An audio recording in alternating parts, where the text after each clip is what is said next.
Hello, hello, hello. Hello, hello, hello. What's going on, boys? What is going on? Are you ready to rumble? That's the question. Let's just need to get the timer sorted. 1 second. Live split.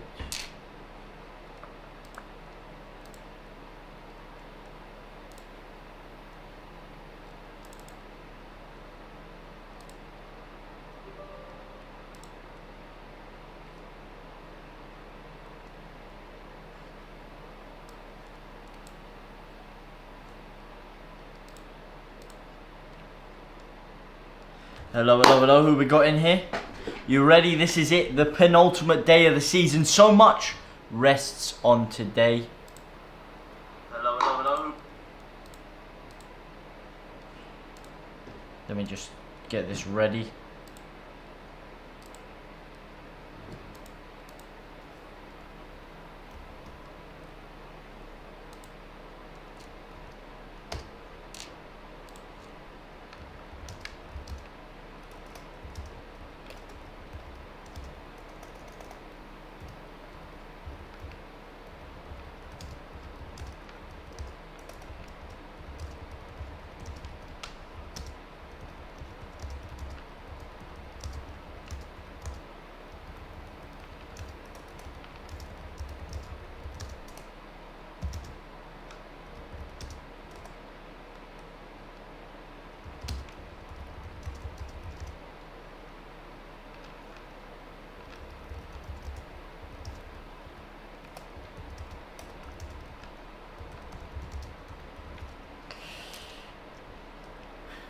I'll be with you in just a second if anyone's in here.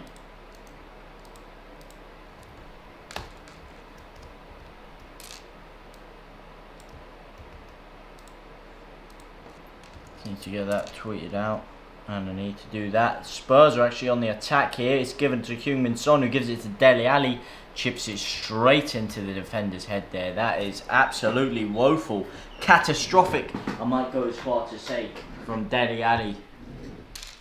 Clearly hasn't been getting tips from Josep Guardiola. More interested in his daughter.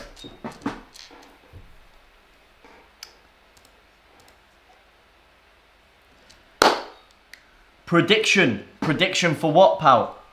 What am I predicting here? I'm ready to rumble now. I'm ready to rumble. Yes, that's it. Come on, boys. We've got Righteous in here, aka Aaron Arnoldinho. Prediction for what?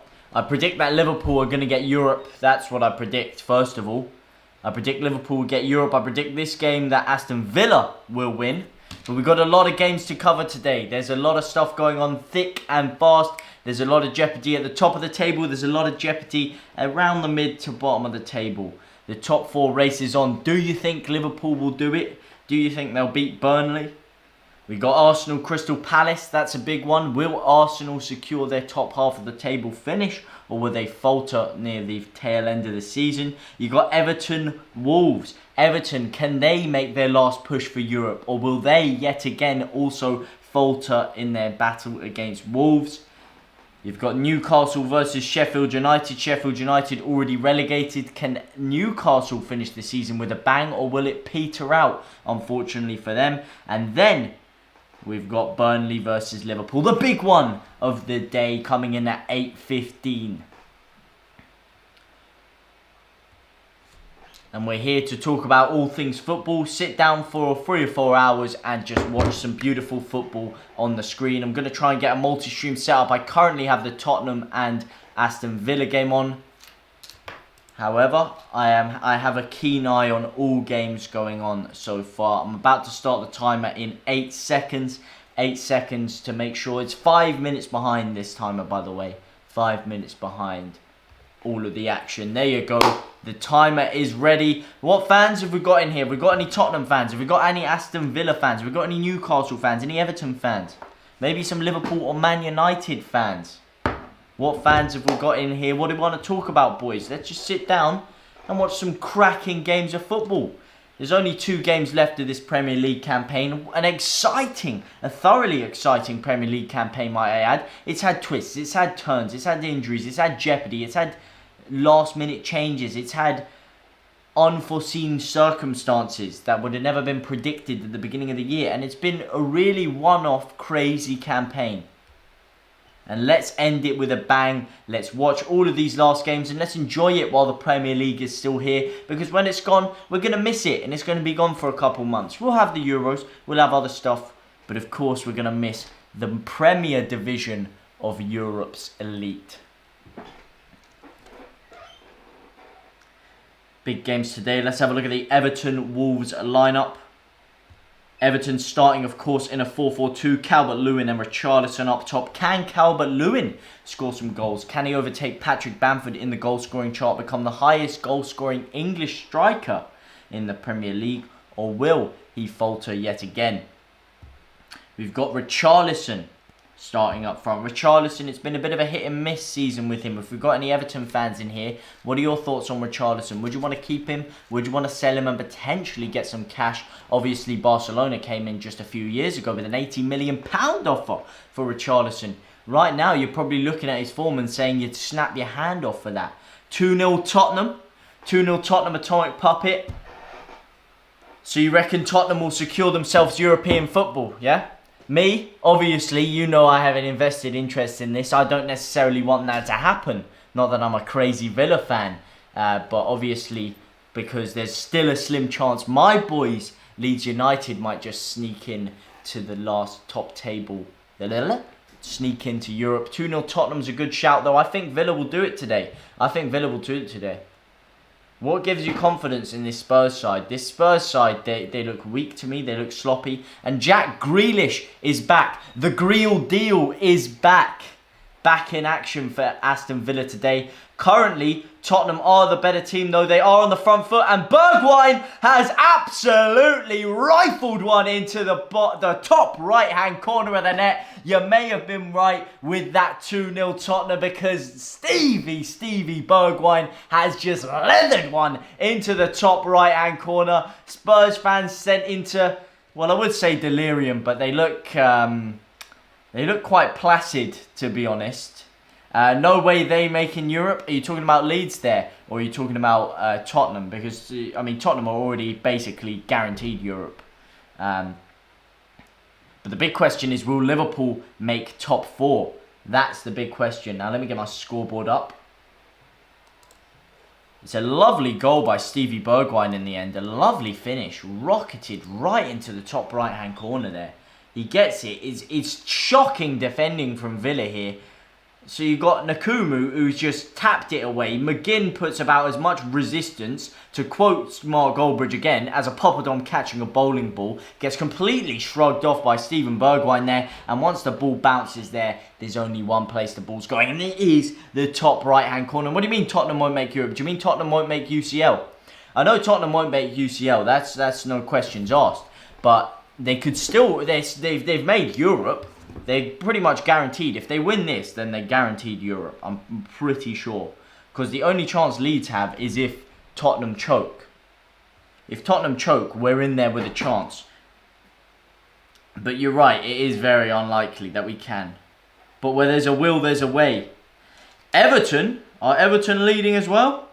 No, Everton is still 0-0. But they are above us on points now, because they are drawing and they are getting a point from that game. Tottenham Hotspur are on 62 points with 37 games played, which will put them 3 points above West Ham and 5 points above Everton. So if they do win today, they're going to make it. Arsenal are going to make Europe. No, unfortunately not. In fact, fortunately not, because I don't want them to finish above my boys. I mean, at the beginning of the year, of course, I would have liked to see Arsenal make Europe. You know, I have a bit of a soft spot for Arsenal. But, no, they're not making Europe, pal. I'll tell you that much for sure. There's a greater chance of Leeds making Europe than there is Arsenal. Arsenal, I mean, they've got a shot today against Palace. Palace aren't exactly, you know, they're not exactly pulling up any trees right now. They sat down in, what, 13th, 44 points. It's been a pretty average campaign. Quite an aging squad as well. I mean, they have a, yeah, let's have a look at their predicted lineup. They're starting with Zaha, Benteke, Townsend, Schlott, McCarthy, Kouyaté. I mean, I like McCarthy. I do like Schlupp. Schlupp's got some pace on him. I'm not sure about him in this midfield role. They have Willian the... Alright, you're taking a piss now. Willian the GOAT, yeah? I mean, a simply world-class player. What can you say? I mean, the numbers he's put up for Arsenal this year. One whole goal. One whole goal, you know. I mean, you have to be a really special player to score a single goal in an entire Premier League campaign. That goal might have even come in Europe. No, actually, it came against West Brom. I mean, it was a spectacular goal. Don't get me wrong, but one goal the entire year is far from fantastic. The only reason they signed him, do you know about that whole Kia Jarapshin thing? Kia Jarapshin literally runs Arsenal at this point. According to Robbie, he's... Yep, I saw that at the beginning of the year. Don Robbie, mate. I mean, I got a lot of time and respect for the Don, but that's an absolute howler there. Willian better than Ziyech. He's had a howler. I mean, Ziyech hasn't. He's played well for Chelsea. He hasn't pulled up too many trees. It's been hard for him to get consistent game time, but Ziyech is definitely better player than Willian, and that we can confirm. Even Arsenal fans will confirm that. I'm pretty sure if you spoke to Don Robbie now and offered him Hakim Ziyech, he'd snap your hand off. Who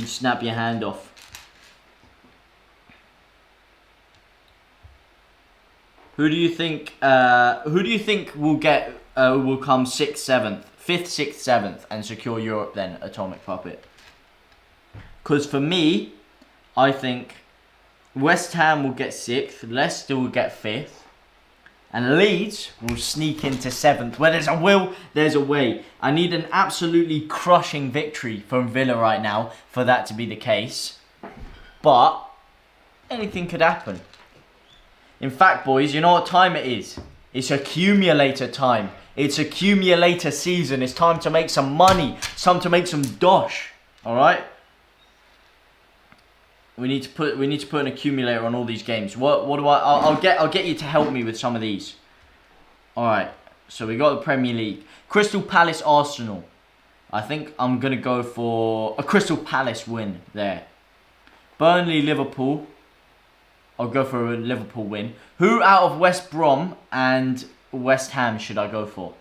West Brom, West Ham draw. West Brom win. Leicester are finishing 3rd. What, you think Chelsea are going to lose their last game and Liverpool are going to lose either today or tomorrow? That's quite a statement there, and a statement I'm not sure I can back. Liverpool 5th. I mean, it will be a turnout for the books. But I don't think it will happen. They've clawed their way back. Now they have a great chance, and there's no way they throw this away. I'll be shocked. So you're saying Chelsea are going to lose to Aston Villa? Wait, when's that? Why does it say Aston Villa Chelsea? What's going on? Oh, that's next week. Who out of West Brom or West Ham should I put my money on? I kind of want to go West Brom. West Ham are going to hammer West Brom. I like the use of hammer there. I like the wordplay. So you know what? Fine. I was actually going to put a West Brom win because the odds are better. But you're telling me West Ham are going to win. So you know what? I'll go with you. West Ham are going to go on my accumulator. Now let's see. Is there in play? Here we go. In play. Let's see the final 3 games. And no, I'm not betting on Lincoln City versus Sunderland. I'm sorry, Betball, but that's not happening, geez. That isn't happening. Okay, Everton, Wolverhampton Wanderers. I can feel a draw, you know. I can feel a draw between that one. Newcastle. You're forgetting Lingardinho. You're right, I am forgetting Lingardinho.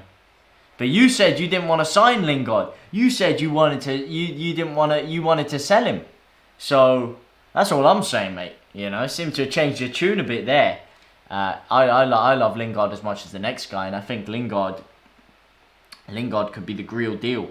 He could be the real deal. And for England this summer, I'm very, very excited to see Lingard in action. I really like him, and I like the way he's turned around his career.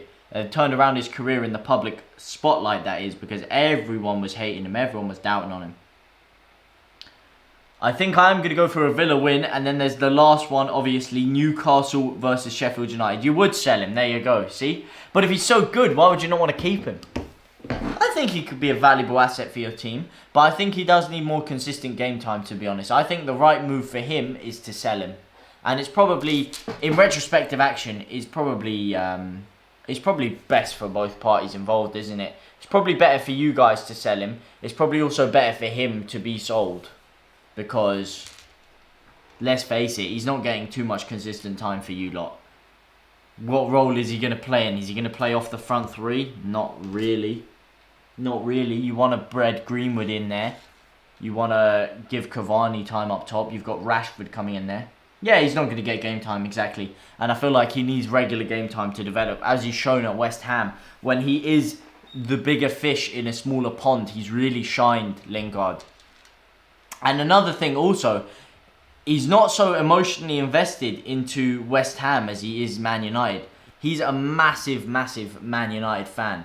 Like, I remember I was watching the kickoff and Adam McCullough was saying he would literally speak to Adam McCullough about like how he used to watch the fan cams at night, like depressed after they'd lose a game. Because he was that invested in the club, and sometimes that's not really conducive to good performances. Speaking of good performances, it's Watkins who drilled one across goal, and it's absolutely spaffed wide there.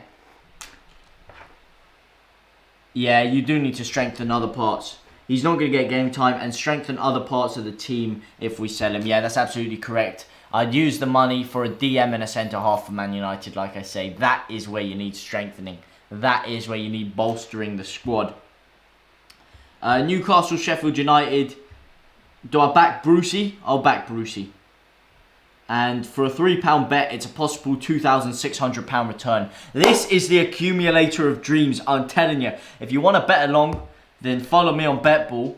And you can see my accumulator I've slapped down. It's currently a £3 stake for a £2,630 return. A mouth-watering return. For the stakes in it, obviously, I've got a Newcastle win against Sheffield United. A Villa win against Tottenham. A draw with Everton and Wolves. A West Ham versus West Brom result. I've just seen some fraudulence in the chat. I'll get to that in a second. A Liverpool win against Burnley. And a Palace win against Arsenal. And what do you mean you don't need a centre-half? I mean, Maguire is injured now. Without Maguire, I mean, Lindelof and Eric Bailly, I don't think they're good enough to win you a league title. Maguire, I seriously question whether he's good enough to win you a league title. I think you definitely need a centre-half. I think your defence is shaky. Where would you say you need strengthening then? I know you're not a fan of McShit, as you like to call him. So I know you want a CDM.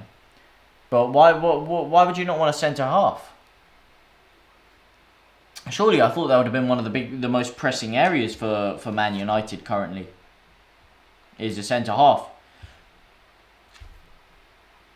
Phil Jones is for fuck's sake, man. Stop it with the Phil Jones, man.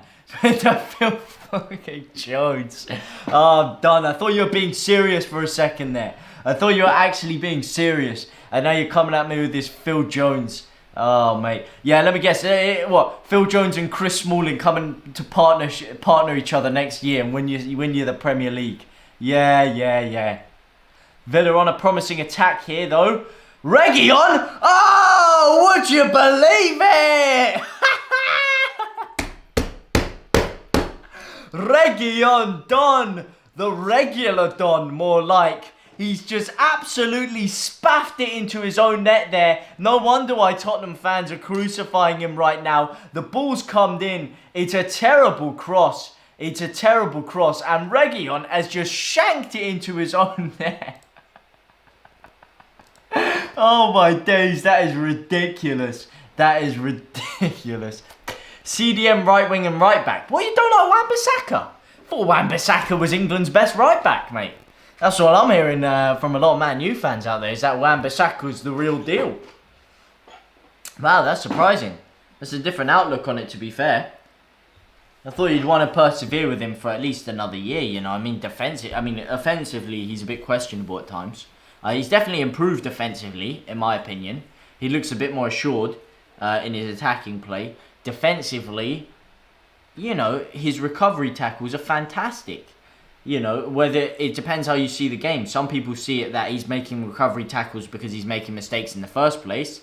Some people see it as it's just good defending that he's making a tackle full stop. So it depends how you read into it. Aaron Wan-Bissaka is bang average. Well, there you go. On the ball, you could definitely make a case for that. And defensively, like I say, it depends how you read the game. Because a lot, as Chiellini said, if you're making recovery tackles, it's usually because you failed to either intercept the play or make a good tackle in the first place. We should go for Rice or Bissouma. Rice would definitely sort you out. He would sort you out big time, I'll tell you that much. Because his positioning and his IQ and his match awareness is exactly what you're missing in that holding midfield role. He's exactly what you need to shield the defence there. And Sancho.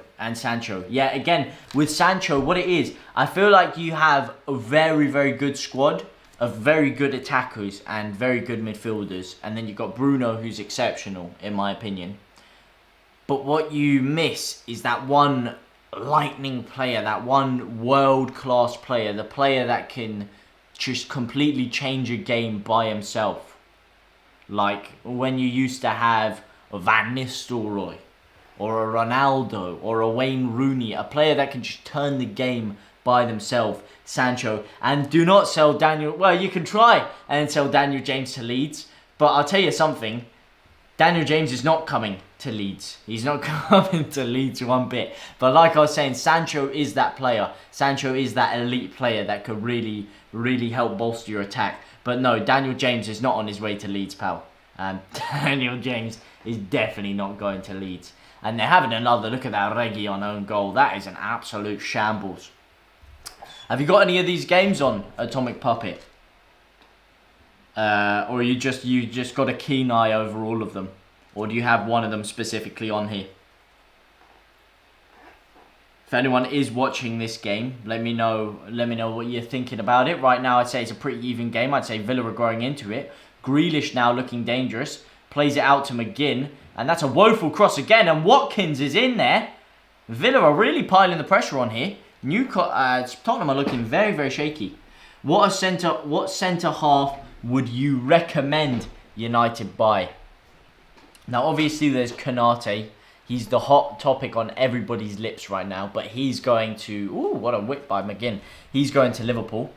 You're currently watching the Tottenham game as well. What are you thinking about the Tottenham game? Is what I'm saying. Who do you think have been the better team so far?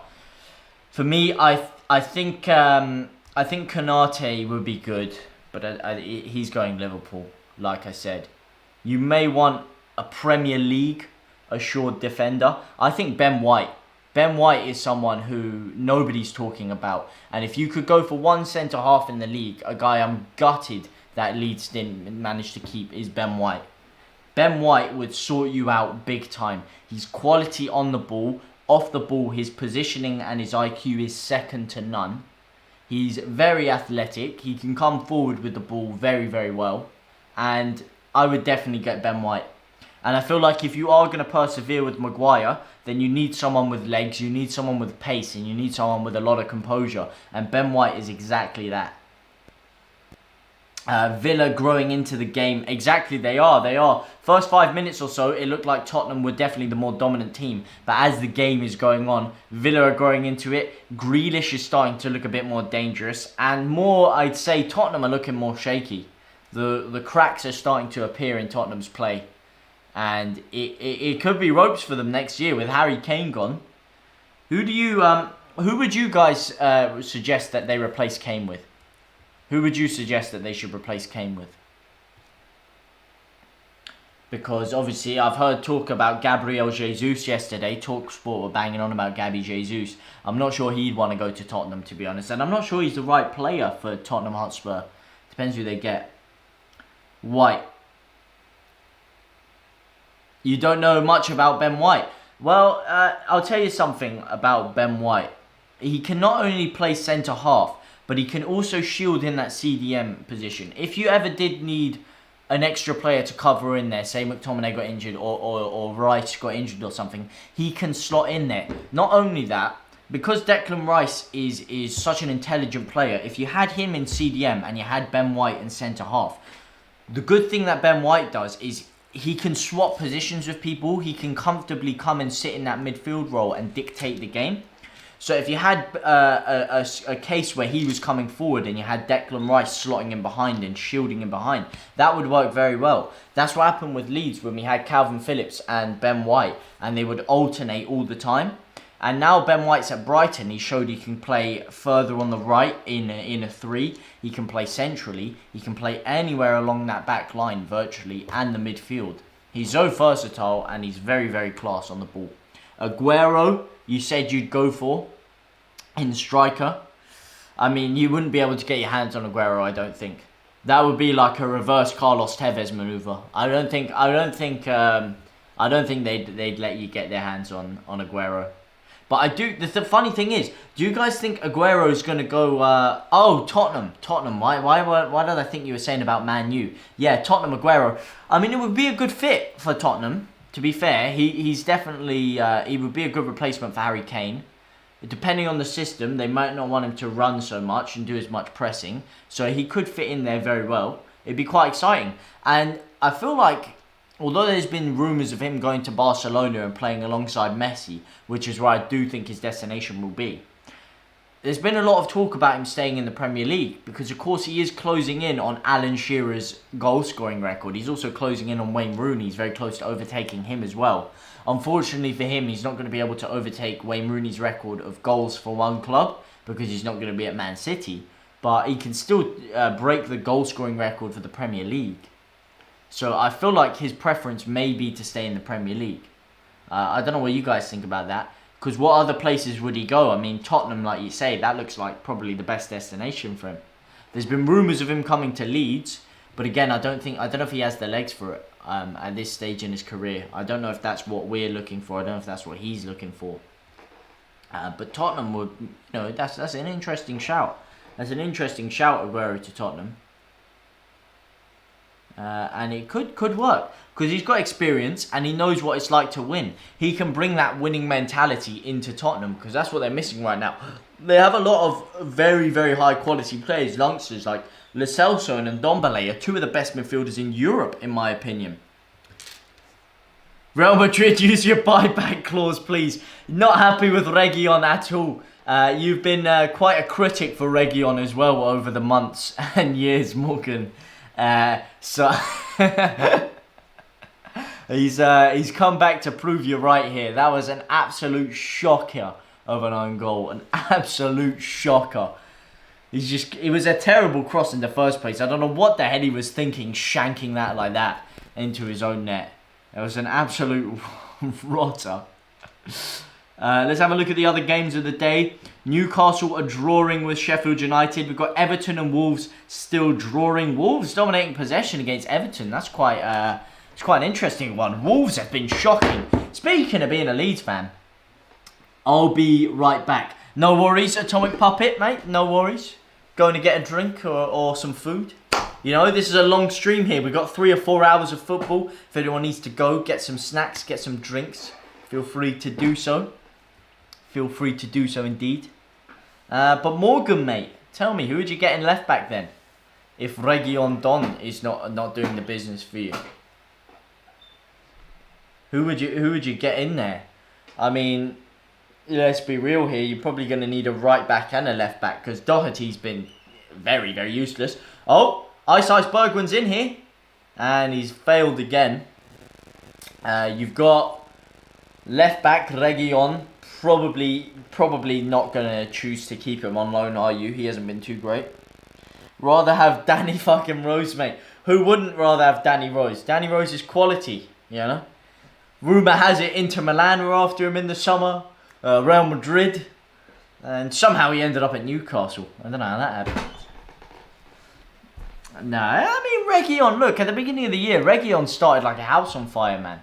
He did. He started really well. Offensively, he was quality. But as the years gone on, he's become more and more shaky. And more Tottenham Hotspur-like in defence. You know what I'm not getting here? Why? I don't get why Tottenham have done this. I presume you're watching this game, Morgan. But look at where they've situated the fans. It's so stupid. Every other ground, they've had the fans on the bottom row, like in the front row. But for some reason, they've kept all of their like decoration there and stuffed them at the top of what I can only presume to be the north stand. So they're far away from the action. I don't get that at all. What the hell's going on there? Why are they not at the front row? They're really spread out there. And that's probably why the atmosphere isn't too fantastic there. When you look at the Chelsea game the other day, they were all compactly squeezed in the front row. I don't get what the hell's going on there. Absolute shocker from Levy. Enoch and Levy out, am I right? Harry Kane with the cross. And it's a woeful cross. Another thing as well, what do you think of Aguero to Tottenham? Would you take Aguero at Tottenham? If there's any Tottenham fans here, would you take Aguero? Or would you not? Would you want someone else? Yeah, shove them all in the south stand. What's going on there? Exactly, man. Why are they all so high up? Why are they not all like down below? Doesn't make any sense. I swear there's meant to be 10k as well. That don't look like 10k people. The other stadiums are way fuller. I mean, yeah, granted this is a bigger stadium, but I thought they would have taken all the decor down by now.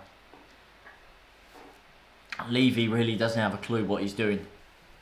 He's not a football man. And Enoch most definitely is not a football man. I'll tell you that much for damn sure. For damn sure, Gina. Let's have a look at the old accumulator.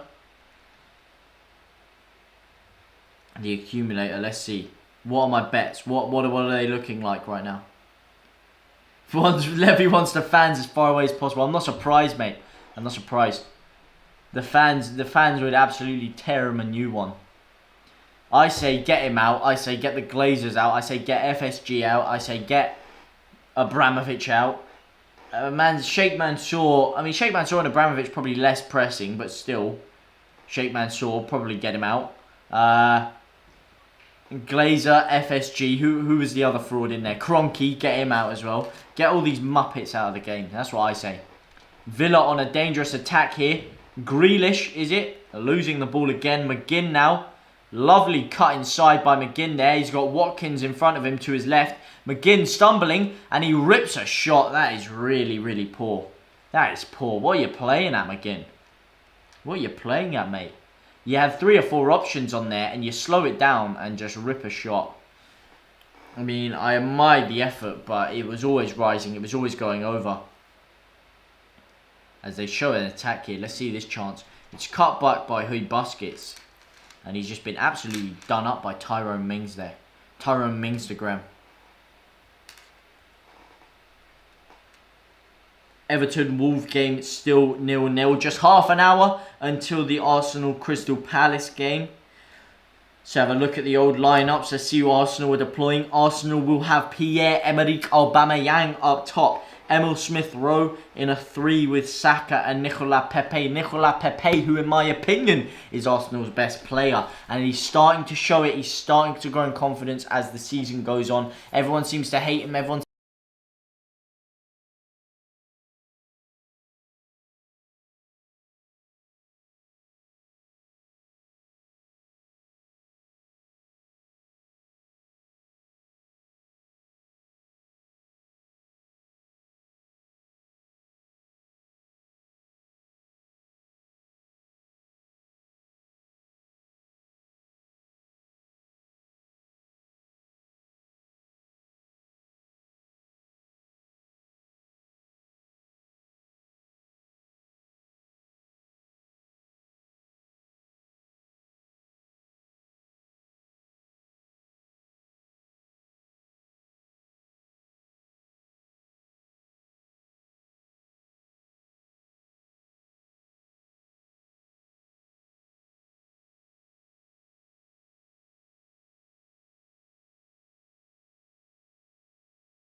Hello? Is that working now? Does that mic work? Hello? Is that working now? Does that mic work? Yeah, why is it double though?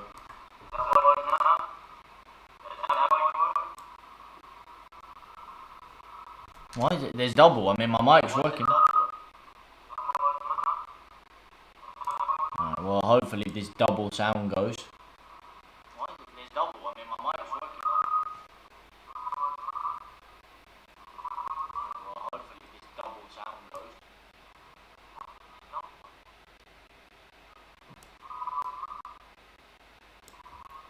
Why is this sound so AIDS, man? It is 2-1 though. Jack Grealish on the attack. Gives it to Watkins again. Can they make it 3?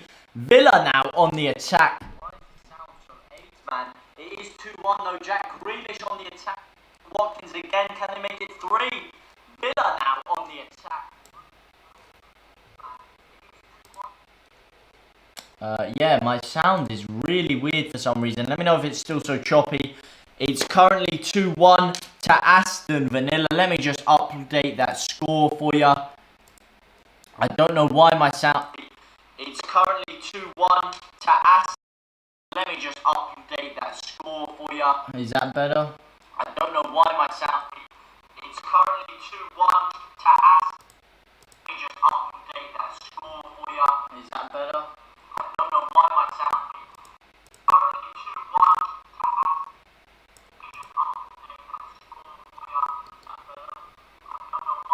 And what's going on, man? What is going on?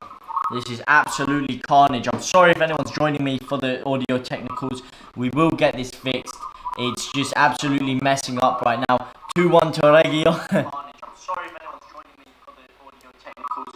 We will get this fixed. It's just absolutely messing up right now.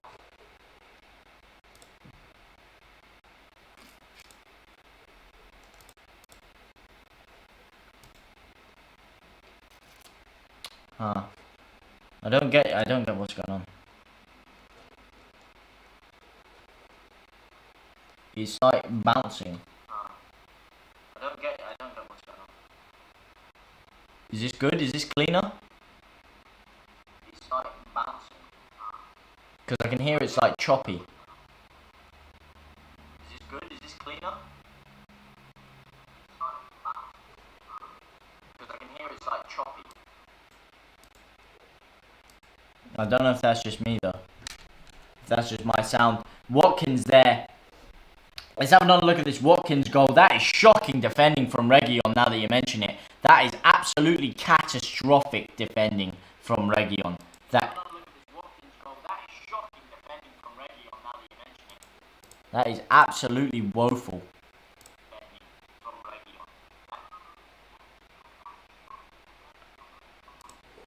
That is absolutely catastrophic. Catastrophic.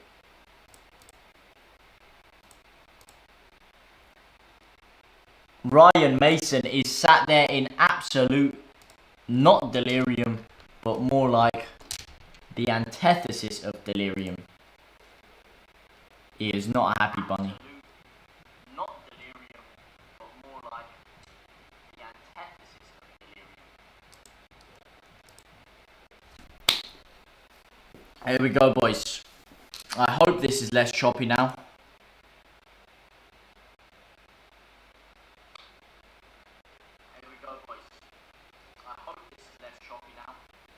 It still is, man. It still is.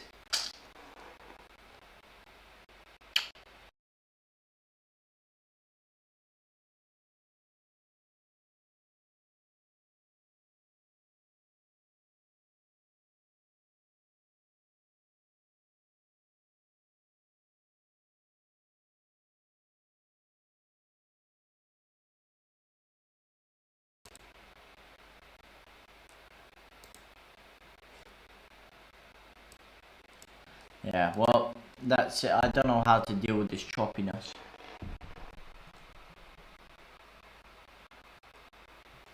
Yeah, well, that's it. I don't know how to deal with this choppiness.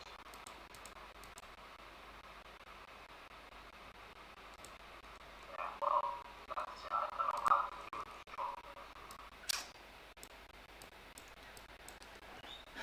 If you are just joining me, there are a couple of audio technical difficulties. I am trying to get them fixed as quick as possible. If you hear my voice is a bit choppy, it's not silky smooth, it's not buttery smooth, it's not really what I'm looking for. You know what I mean? Voice is a bit choppy, it's not silky smooth, it's not... Maybe if I change my streaming bitrate, change that to 4,900.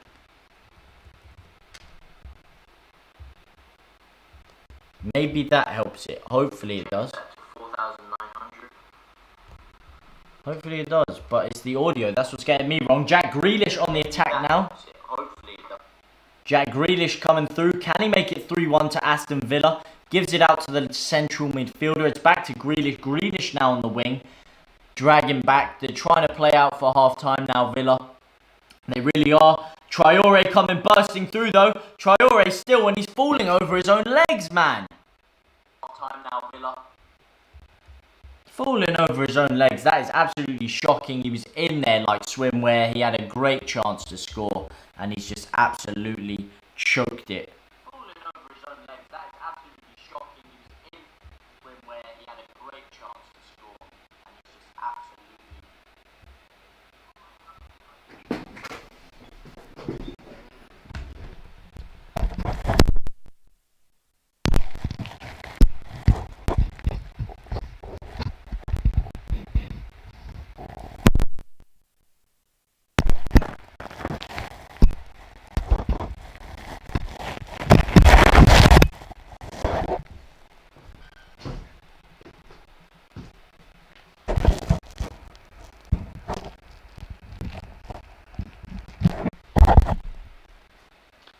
Well. Looks like my bets are coming in. That's all I'm saying. My bets are coming in.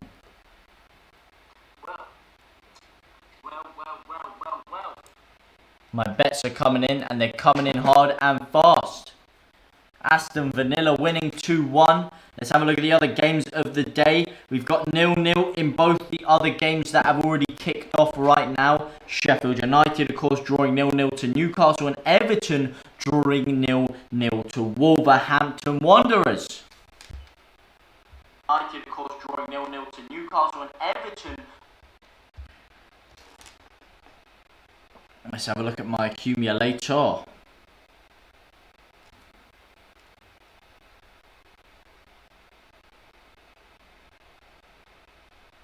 Alright, so I'm currently cash out for £12 from a £3 bet. Oh, mate, I'm absolutely laughing. I'm absolutely cruising through these bets right now. Could have just turned £3 into an easy £12.29. But guess what? That's not my style. I keep through. I keep strong. And let me tell you something. Let me tell you something indeed. I will be claiming that £2,600 payout. I will be claiming. Will be claiming it indeed. Absolutely claimant counting it. And it is currently half time in all the games. What do you guys think of this Tottenham versus Aston Villa game? Do you rate Villa? Do you think that they've done enough to get the lead, or have Tottenham just been poor? I'm very interested to hear what you guys have to say about it. Very interested indeed.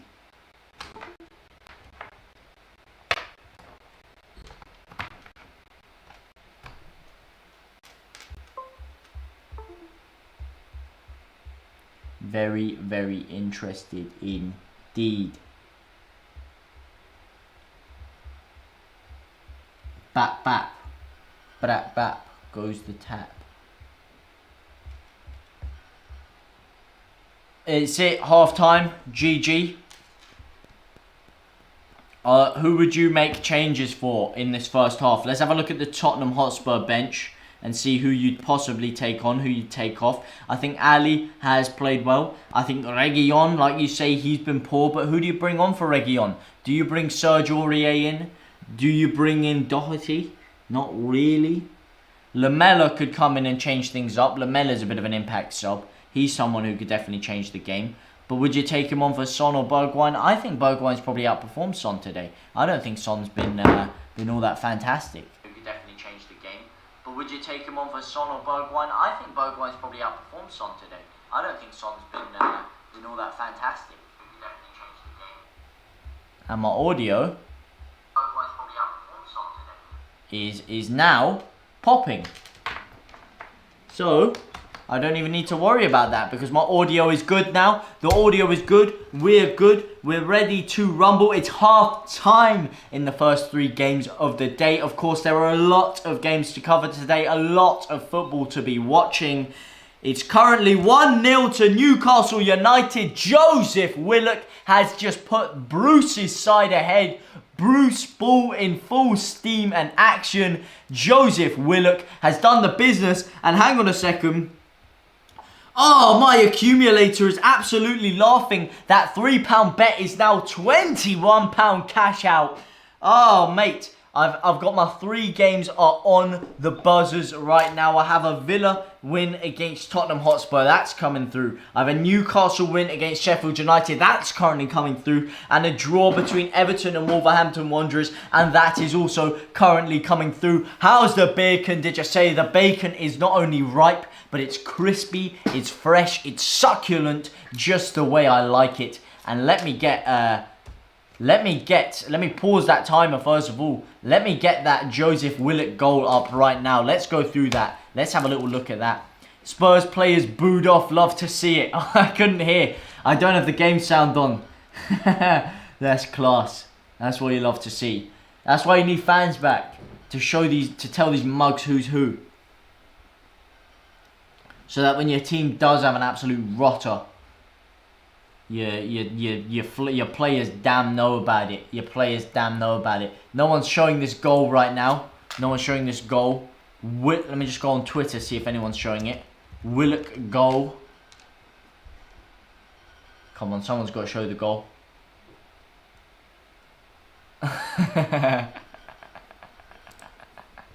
I like that. I like that. How do I transition? How do I change this to my screen? Where's OBS? Let's see. Let's add a little thing here. Screen. Yeah. Let's add video capture device. Display capture.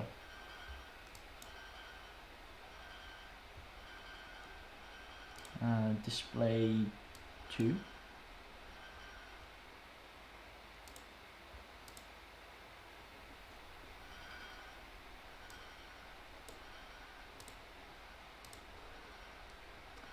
And add a camera.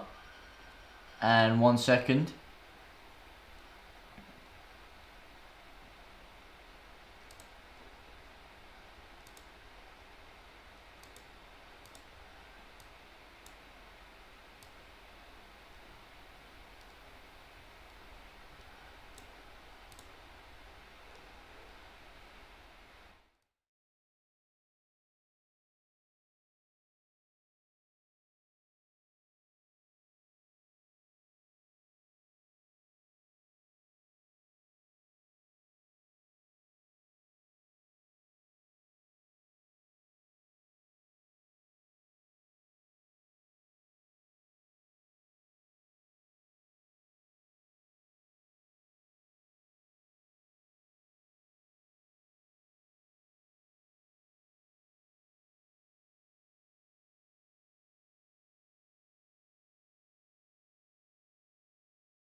Hello? Did that work? I think it was there for a second.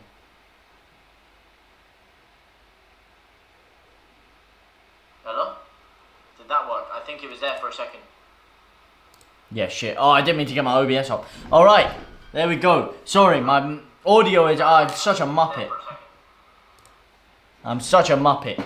But yeah, I'm trying to see the Joe Willock goal. Like I was saying, I was trying to get my bet ball up. Unfortunately, I could not get it up. But if you do want to make money, of course, I have put a £3 bet on. And the cash out is currently £21.64. It is a Newcastle win against Sheffield United. An Aston Villa win against Tottenham Hotspur. An Everton draw with Wolves. A West Ham win against West Brom, a Liverpool win against Burnley, and a Crystal Palace win against Arsenal. That is where you make the millions. That is where you make the money. And that Mourinho meme you were just talking about, well, it's completely gone now. But here we go. Joe Willock has scored 6 goals in his last 6 Premier League appearances. The only Arsenal players with more Premier League goals than him this season are Aubameyang and Lacazette. Was it the wrong decision to send him out on loan? Was it the wrong decision to keep Emil Smith-Rowe instead of him? I'll let you guys decide. For me, Willock is an absolute class player, and I didn't know how good he was when he was at Arsenal. But since he's gone to Newcastle, he's really shown that he's an absolute beast. Come on, Watkins, have my kid. Spain without the S. I'm pretty sure that's what Tottenham fans are feeling right now. Watkins has done the business. You up the Villa. We got a Villa fan in here. What are you thinking about your first half performance? Do you think you played well? Or do you think it was more a matter of... how should I say, Tottenham kind of gifting it to you? Of course, you look at the Reguilon goal, you look at their defensive partnership the defensive shape not being so well. For me, I think you've grown into the game. I feel like first 10-15 minutes, Spurs were comfortably on top. But the more the game went on, the more Grealish started to get involved. You were getting in around the area, you were building up play nicely. You could have had a couple more goals, to be honest. Traore, I believe. Is that his name? Traore? He had a couple of great chances there near the end of the first half there. Let's have a look at his name. Yeah, Traore. Traore was absolutely all over there. Well played, but we always bottle the second half, so we'll see. Well, yeah, but you're against the king of bottles, mate. You're against Bottle Hotspur. Bottle-hydrated Hotspur. So you never know. To be honest, mate, I want you to win. I do want you to win. If I was going to choose a team, I mean, I'm a neutral today, but if I was going to choose a team, it would considerably help my boys' chances of getting European football if you did win. To be honest, not that our teams are best of friends. Our teams are quite, how should you say, rivals over the past few years. There's been a bit of friction there, but I would be happy to see you guys win today.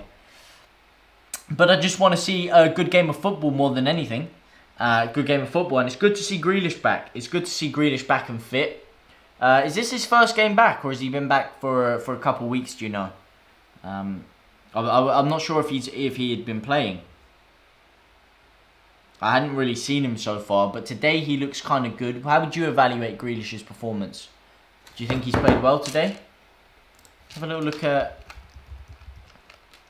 Oh, yes, mate. That's lucky. I really wanted to go Ellen Road this weekend. But that's sick, man. That's sick. You're going to have an absolute blast. You're going to have an absolute blast, mate. That's going to be mad.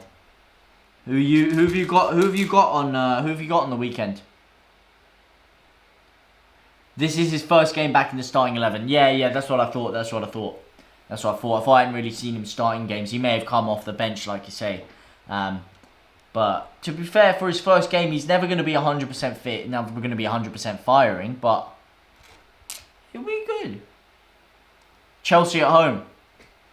Okay, that's a sick game to go to, mate. You got Chelsea, because you could potentially stop them from securing top 4. That is a massive game, mate. That is sick. You're going to have a blast of a time. Have a drink for me while you're there, because I'd love to get to some live Premier League football, let me tell you. I've waited my entire life to watch live Premier League football. And there's the Willock goal. The Willock goal is being played on Sky Sports. It's a lovely cross in by Murphy there. And Willock with the header inside of the box there. 45th plus 4 minutes. They're getting the win now. It's going to be a great game. It's going to be more than a great game, mate. It's going to be fantastic. And currently, you guys are helping my accumulator big time today. And I wouldn't be against you guys beating Chelsea either. Wouldn't be against that at all. But that's class. Everton have just gone 1-0 up in their game against Wolverhampton Wanderers. I believe the goal scorer is... It's not telling me. It's saying it's 1-0, but it's also saying it's 0-0. It's now 1-0 to Everton. So Villa leading, Newcastle leading, and Everton leading. The Crystal Palace Arsenal game has now kicked off as well. What are you guys thinking about those games? Of course, we've got a Villa fan here. We've got a Tottenham fan here. So that is the first game we are covering, the first game we are watching. I'm very interested to see what you guys have to say. I'm going to go and come back at full time. Hopefully, I can brag. Okay, good luck with the stream and keep up the grind. Thank you very much, Spain without the S, a.k.a. Pain, a.k.a. what Tottenham fans are feeling right now. Thank you very much for tuning in. I'd love to see you at full time, and I want to hear what you have to say about the game and about Villa.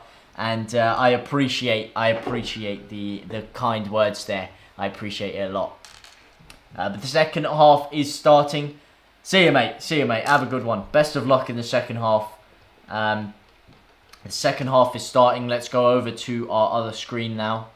In fact, let's have a little browse here. Let's have a little look at. Let's see if One Football. See what One Football is saying. The Premier League games are here. If anyone is interested in the scores on the doors. We've currently got Everton leading Wolverhampton Wanderers, Newcastle leading Sheffield United, and Villa leading Tottenham. Second half has, of course, kicked off in the Tottenham versus Everton game. And hang on a tick. Let me bring the scoreboard over here. Let me bring the scoreboard over to this OBS screen.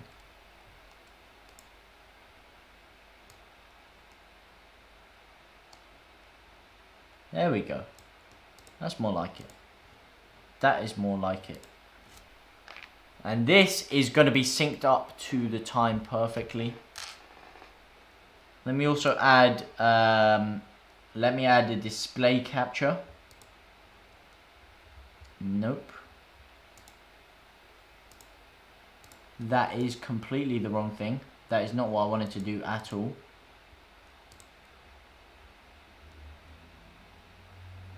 What is it?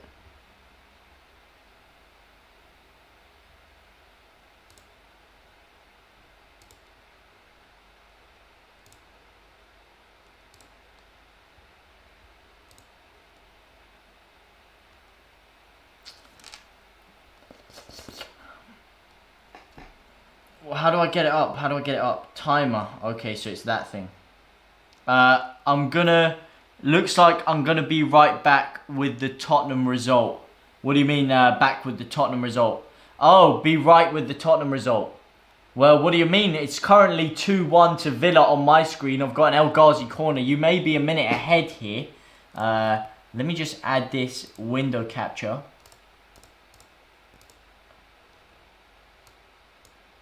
And now put that there. And... now we'll have the timer of my game. And what's going on here? Tottenham on the counter-attack. Tottenham on the counter-attack. Indeed. Let me just get away from this. Get back to this. Score. It's currently 2-1 in that game. Currently 2-1 in that game. I don't know what you mean about being right with the result there. I don't know what's going on with the Tottenham game. It's still 2-1 to Villa on my screen. And Son's in here. He's back healed it. He's come through. And it's Serge Aurier. And it's a fantastic save. I'm pretty sure you said Tottenham were going to win, didn't you? I have a Villa win. Going. Is there echo? Oh, sorry, mate. Shite. Right. Well, I think that should have fixed it. Oh, sorry, mate. Shite. Right. Well, I think that should have fixed it. Oh, sorry, mate. Yeah. That's good. That's good. Sorry, you'll hear a bit of echo. That's just because I was listening to see if the audio is fixed. The echo should be gone now, and this should also be gone. Let's get this on the screen. As Tottenham have another chance from outside of the area. Rips a shot in. It's just gone. We've got Arsenal against Crystal Palace currently. 0-0. We've got Everton versus Wolves. Again, 0-0. How do you go full screen on this bitch? Here we go.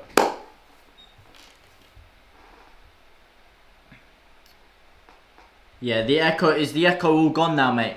Is the echo all gone? But what do you mean, right? Do you think Tottenham are going to come back then? Do you think Tottenham are going to come back? For me, I'm not so sure. For me, I think Villa are going to win. Villa have got to win. Where do you think Leeds should strengthen in the team? We definitely need... They're showing the Everton Wolves game. And the header, sorry to distract you, it's Richarlison. The man I was mugging off, Richarlison, has just whipped a header in. Top bins. And it is 1-0 to Everton against Wolves. Richarlison with the finish. What do I think Leeds should strengthen? We definitely need a left back because Alioski is going to be on his way. There's obviously been talks of Perraud. There's been talks of Tagliafico. Either of those two would be cracking additions, might I say.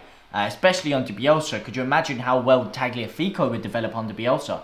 But we also need a creative midfielder to possibly play in that clutch role, either alongside him or with him. I love Dallas and the work he's done, but if we can get an elite attacking midfielder in there, imagine how good we could become. If we could get Rodrigo to pull, mwah. So left back and Cam for me, and then potentially another striker. I don't think we need wingers. I think we're strong enough in wing. As long as we can keep hold of, what do you call him, Rafinha, and we can keep hold of Jack Harrison, or should I say by Jack Harrison, we're calm for the wings. Striker we may potentially need, depending on what happens with Rodrigo. Other than that, a top attacking midfielder and a top left back, and we are good for Europe. We are on for Europe, mate. Kind of the opposite of what you need. Although you said, yeah, because you said you want a winger. You said you want a right winger. I'm not too sure we need a right winger.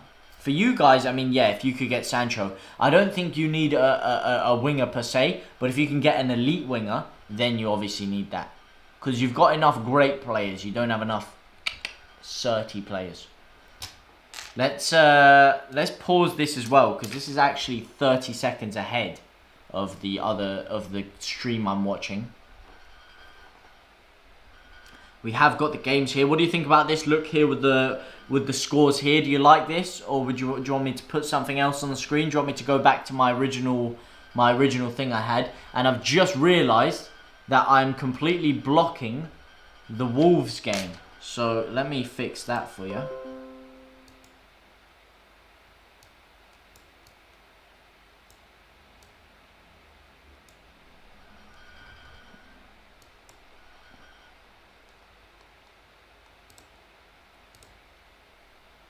That should be better.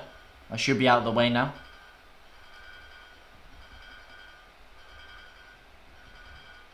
There we go. Out of the way. In for action. Do you guys like this screen, or do you prefer the big screen? Let me know what you guys think.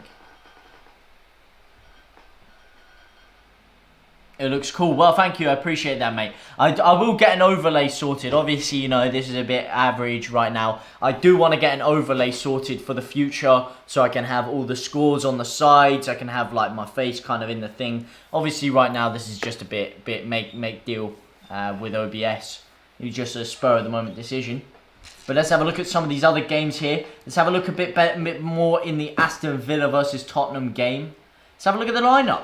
What are we talking about these stats here? We've got more possession for Tottenham Hotspur. We've got 58% possession to 42% of Aston Villa. But what have they been doing with the possession? Right now, they've looked a bit more dangerous. They've only had 6 shots to 14.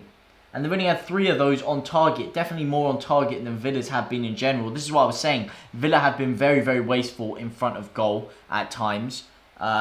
They've had so many times the ball's been around the outside of the area, and either Traore has smashed the shot into the first man, they've blazed it over, or completely wasted the opportunity.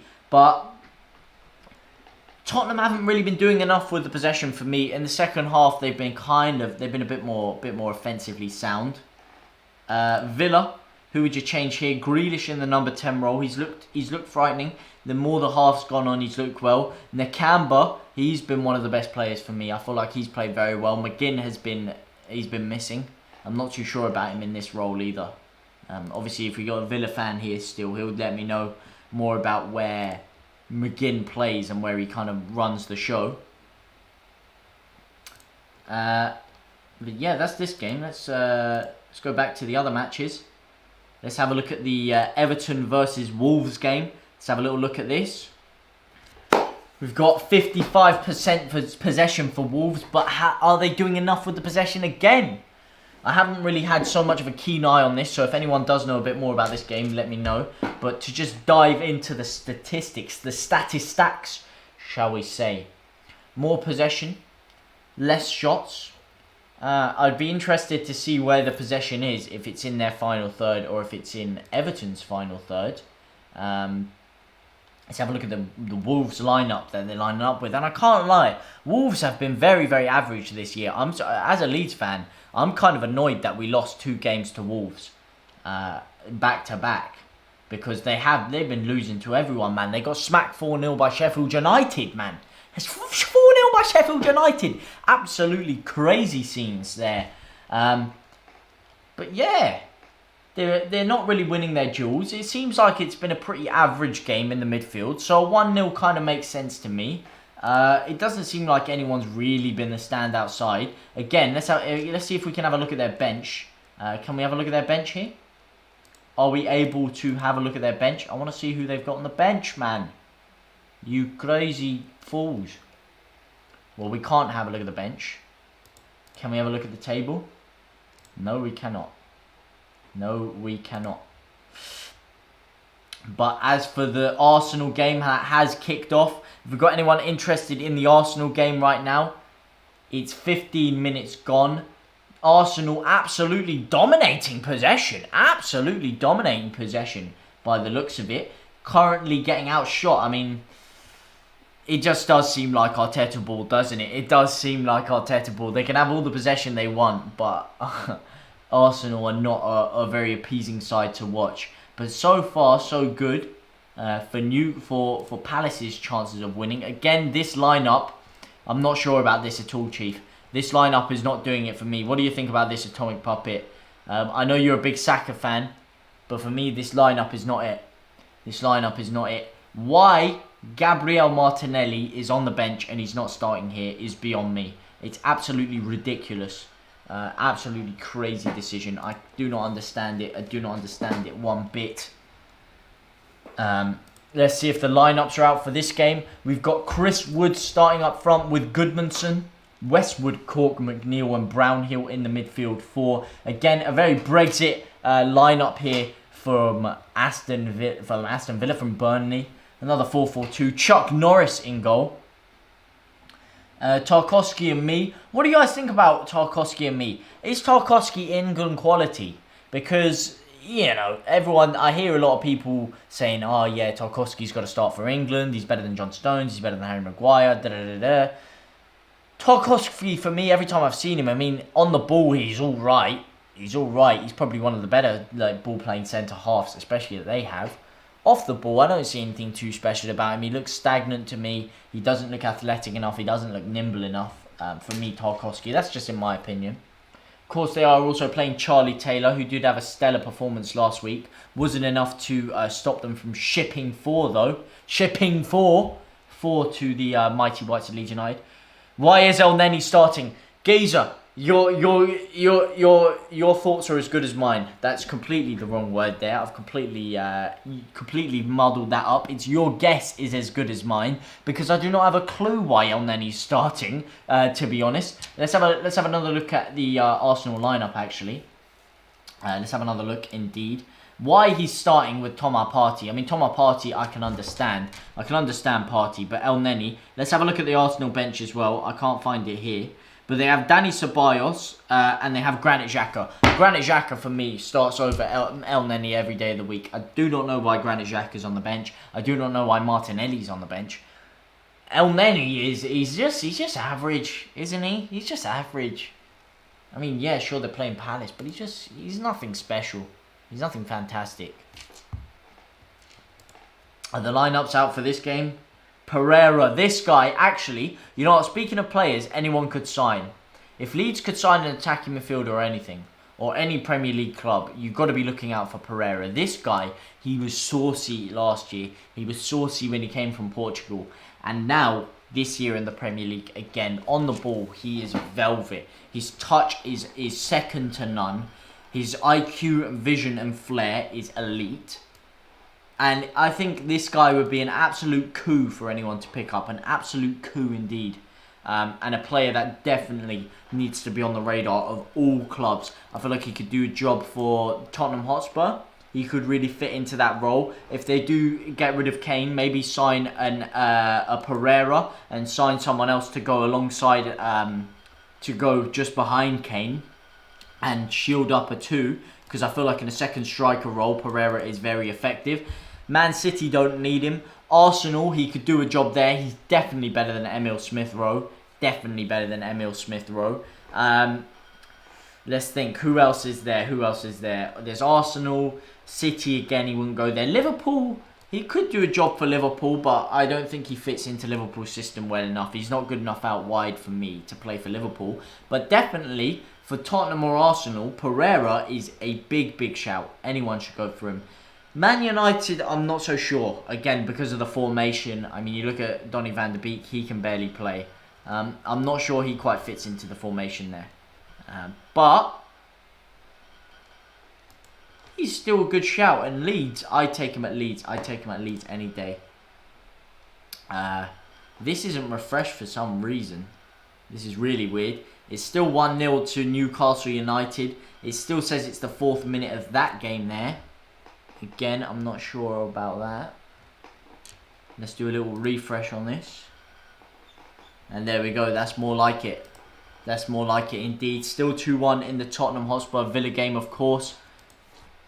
That is the game I'm watching. Let's have a little cast over at that. McGinn getting taken down by Hoy Busquets there. Very, very poor. He's a decent player. Who's a decent player? Pereira. Pereira is a very decent player, mate. I definitely concur with that statement. Pereira is very, very good. And where would you like to see him go? Do you think he'll go anywhere? Because I don't think he'll go back to the Championship. No way is he going to the Championship. Ain't no way in hell Pereira is going down to the Championship. As Son's on the attack here, sprays the ball out to Reguilon. Reguilon drills it across, and it's cleared away by Aston Villa. Pereira, yeah, mate, he's quality. Very, very, like, not a lot of people talk about him for some reason. Not a lot of people talk about him at all, which I do not understand one bit. But hey ho. Again, let's have another look at this Tottenham game. Are you still watching the Tottenham game, mate? Are you watching the Newcastle game, did you say? You're watching the Newcastle game, is that? I'm guessing. I'm guessing there. Is the timer? Yeah, the timer's working. The timer's working. By the way, you see that 101, that 1 hour thing? Again, this timer, it's really not designed for football, is it? It basically means it's the 61st minute, if you're seeing that timer. It means the match I'm watching is just in the 62nd minute. The Tottenham Villa game has just gone into the 62nd minute for me. On that, it says 61 minutes, but that's just a minute behind. Grealish now about to whip it in. And it's gone over the bar for an Aston Villa corner. Aston Villa corner. Let me see if I can get some other games on the go here as well. If I can get some other games going, that would be great. Be very great indeed.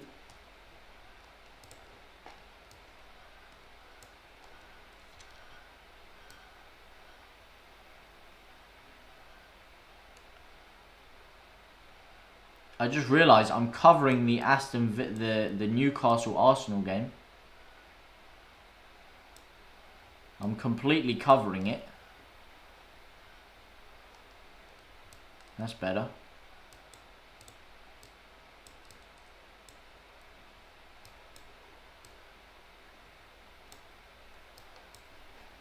That's better.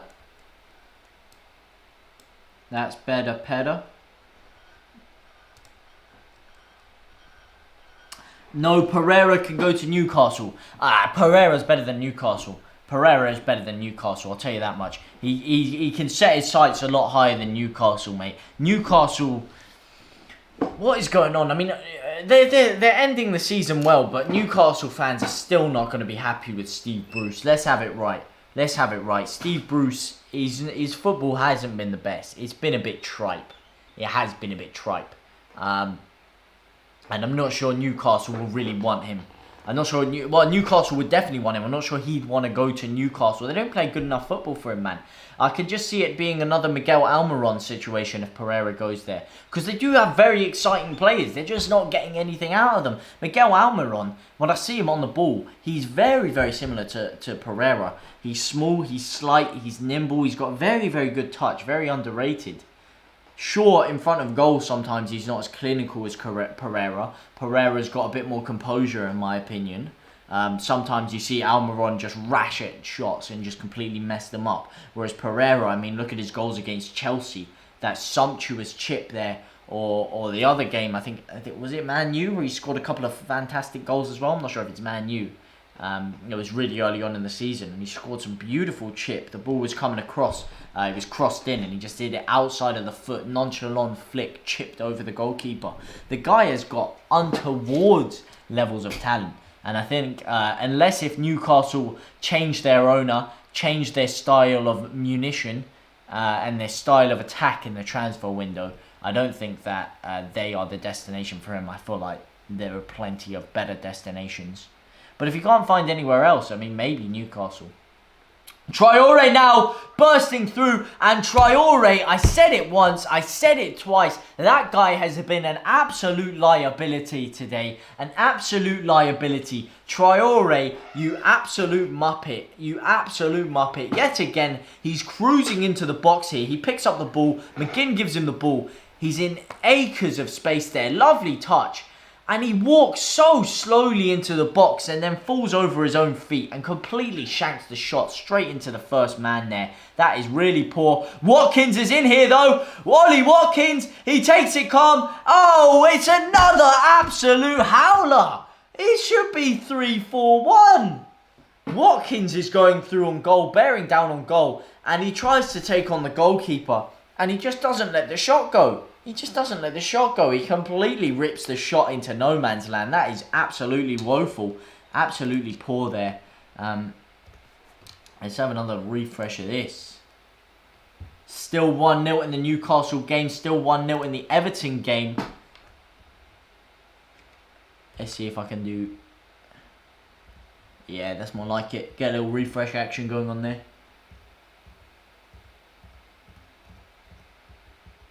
Yep, still 1-0 in the Everton, still 1-0 Newcastle. What do you guys think is going to happen in these games? I know you said West Ham will smash West Brom. And I know you said Tottenham would beat Villa. But the Tottenham Villa result is not going as you predicted, is it, Atomic Puppet? It's not going at all. It's going as I predicted it. What I do need, though, I do need a Wolves equaliser. If Wolves equalise against Everton, I will go absolutely crazy. Absolutely crazy indeed. And you know what? I mean, I've got this stream up there. Let me see who's showing the other games. Is it all on Sky Sports or is it BT Sport as well? BT Sport are showing the Crystal Palace Arsenal game. Who's showing the Everton game? Channels. Here we go.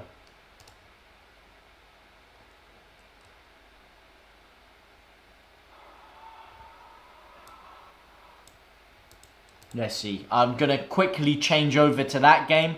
I've been watching a lot of the Aston Villa Tottenham game. Do I play FIFA? Yes. Well, I have played every single FIFA. Oh, Calvert-Lewin's almost scored there. I've played every single FIFA except from this one. And the reason I can't play this one is because my PS4 will literally blow up if I play FIFA on it. It literally, like, I was in the menus, I was trying to do the SBCs, and literally it could not load. It was taking 10 seconds to load every single thing. Like, my PS4 is so mashed up, it's unbelievable. I need to get a PS5 or just get FIFA on my PC, because my PC will definitely be able to run it. But yeah, FIFA, mate, I used to bang out Foot Champs, let me tell you. I used to, you know, do you remember when Foot Champs was 40 games a weekend? That was stress, man. That was stress. I used to put myself through that every single weekend. That was rough. Speaking of that, in the future, you know, I will also stream on Twitch. I'm thinking of potentially bringing some gaming streams going, playing some games with you lot, some GTA, some FIFA, some Rocket League, any kind of games. What kind of games do you play? Do you just play FIFA, Atomic? Or do you play anything else? But definitely, yeah, we could get some JTLive Pro Clubs action, some Drillers Pro Club action going. Get a little squad going, squad of the boys, all of the legends of the channel combined together to make the most elite Pro Clubs team out there. I'm telling you, we'd smash everyone. When you combine the most forward-thinking, exuberant pioneers of the game together that know more than anyone else. FIFA, Dauntless, COD, Rocket League. What's Dauntless, mate? What is Dauntless? I've never heard of Dauntless. COD and Rocket League. Now you're speaking my language. I have got Cold War, actually, and I do love Cold War. The zombies is very good in that. It's not quite Black Ops 2, Black Ops 3 zombies, but it's very, very good zombies. I do like that. Rocket League as well. Mate, you're looking at Grand Champ over here. That's all I'm saying. You're looking at an RL Grand Champ. That's probably one of the main games I play right now. So you know what? When I do get a stream sorted one of these days, you hop yourself on, and we'll play some RL, play some COD, and we'll get some people together. Maybe some pro clubs, like I said. If we did make a pro clubs team, I guarantee we would smash everyone out of the water. Let me tell you. It's currently 1-0 in the Everton Wolves game. Come on, Wolves. Come on. I'm praying for a Wolves goal right now, because my accumulator will be looking more than tasty with a Wolves goal right now. My cash out is now unavailable. I could have cashed out for 22 quid from my £3 bet. Dauntless is made by Epic Games. Ah. See, what kind of game is it? Is it like an FPS or something? Is it a third-person shooter? Is it a free-roaming RPG game? Because I like I say, never heard of that. I mean, Epic Games. I feel a certain way about Epic Games. That's all I'll say. They've ruined a lot of games for me. Rocket League, they're currently absolutely sabotaging right now, and it hurts my heart to see what Epic Games are doing to a lot of these quality games. But free roaming RPG. Okay, well I have to look that up. I have to look up Dauntless. Let's see, when did it come out? It's a free-to-play action role-playing video game developed by Phoenix Labs and published and distributed by Epic Games. The game initially launched in beta in 2018 from Microsoft Windows. Initial release date 2019. So it's been out for a couple of years now. It's on everything. I mean, I recognize the graphics. I mean, it's kind of, it looks Skyrim-esque to me. It looks a bit like Skyrim, a bit like what do you call that other game? Elder Scrolls. Elder Scrolls is Skyrim. I'm an idiot, isn't it? But it looks like that kind of vibe to me. That kind of free roaming game. Of course, let's have a little refresh on these scores here. Scores on the doors. Unfortunately, Wolves are not doing the business. But here they are. Traore coming in. Whips a ball in. And it's headed away. Come on, Wolves. I need you for my accumulator right now. I need a tasty Wolverhampton Wanderers goal. And that's an absolute shocker by Pickford. And it still comes out to Wolves. Adama Traore on the wing here. Adama Traore whips it in. And it's cleared away by Yerry Mina. Tottenham still losing to Villa. Newcastle still losing to Sheffield United.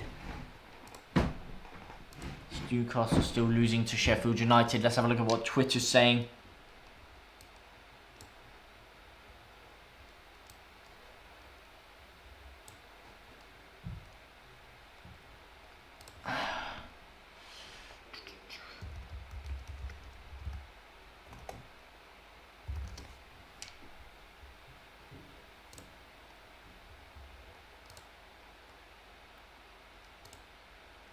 Newcastle Twitter absolutely blowing up in love for Joe Willock. Oh, this is interesting. Let's have a little look at this from Fabrizio Romano. Joe Willock continues to score goals with Newcastle and Arsenal have a clear position for his future. He's expected to return to AFC and have his chance in the first team in pre-season. He will leave the club only if important bids arrive. Now, of course, on the basis, this looks like, okay, he's staying at Arsenal. But you have to read between the lines here. Of course, they're going to say he's expected to return to AFC. Even if they were going to sell him to Newcastle, they have to come out and say that. Then they say he'll have his chance in the first team in pre-season. Everyone's going to have their chance in the first team in pre-season. That's a bit of a giveaway statement. And then the fact that he's tacked this on here, this is where it becomes interesting to me. The fact he's tacked this on here, only if important bids arrive. And if I'm an Arsenal fan, I do not feel confident that he's going to keep Joe Willock at all.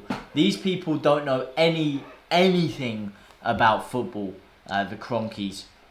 They signed, I mean, Vinay Venkatash may know a little bit about football, but the rest of the owners on that board don't know anything. And this right here, to me, this sounds like he's going. But it sounds like Newcastle aren't willing enough. If I'm to read between the lines here, what it sounds like is Newcastle and Arsenal have had discussions.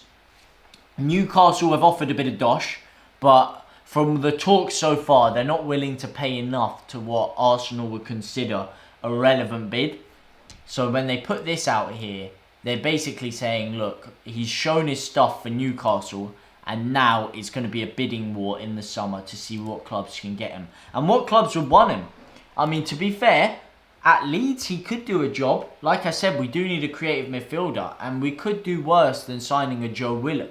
Aston Villa could do a lot worse than signing a Joe Willock. And there's a bit of controversy here as I turn my head to the Wolves versus Everton game. There is possibly a penalty. It looks like it's a handball from Decore. It's been chipped up by Traore. And that's a handball if you ask me. He's palmed the ball away. It was going towards his chest, but he's punched the ball away with the palm of his hand there. It's got to be a penalty for me. Come on, VAR, give a pen. And he's not given a penalty. They've let it go for a corner instead. That's a questionable decision if you ask me. It's all kicking off in this game here. But for me, like I said, this here, it looks to me like Joe Willock is on his way. Let's put that back there. And let's get that alongside next to it.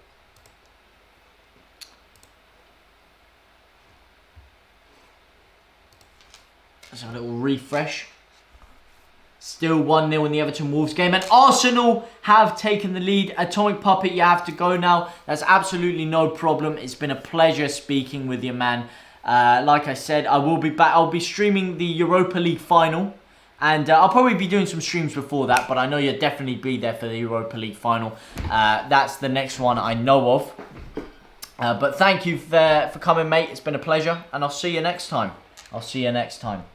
Nicolas Pepe with the goal for Arsenal here. Nicolas Pepe scoring. And what did I tell you? I told you Arsenal's best player is Nicolas Pepe. People doubt Pepe. They say he's not good enough. He can't cut the mustard. But guess what? He's definitely cut the mustard so far today. Nicolas Pepe is most definitely Arsenal's best player in my opinion. Most definitely Arsenal's best player.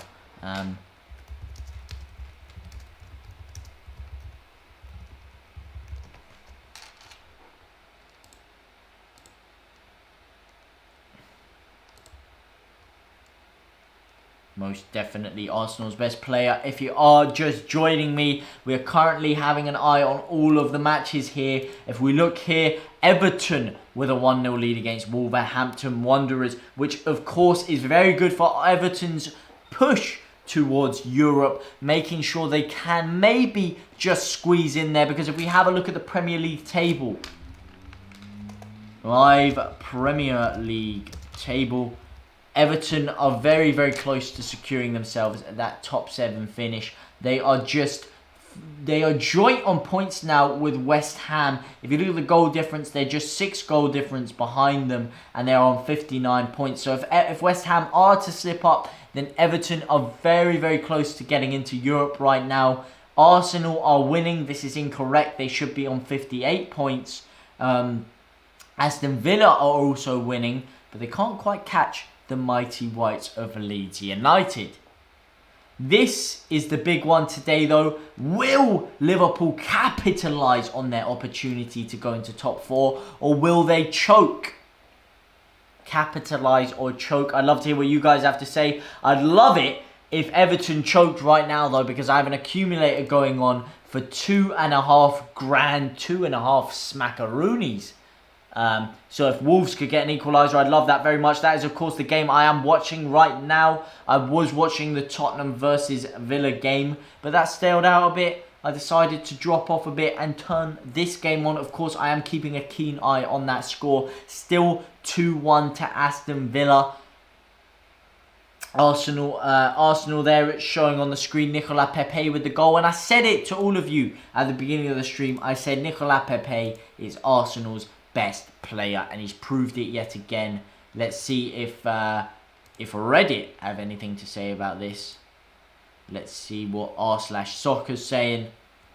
Daily discussion, not good enough for me. They're still showing the Reguilon goal. They're not showing that goal for me at all.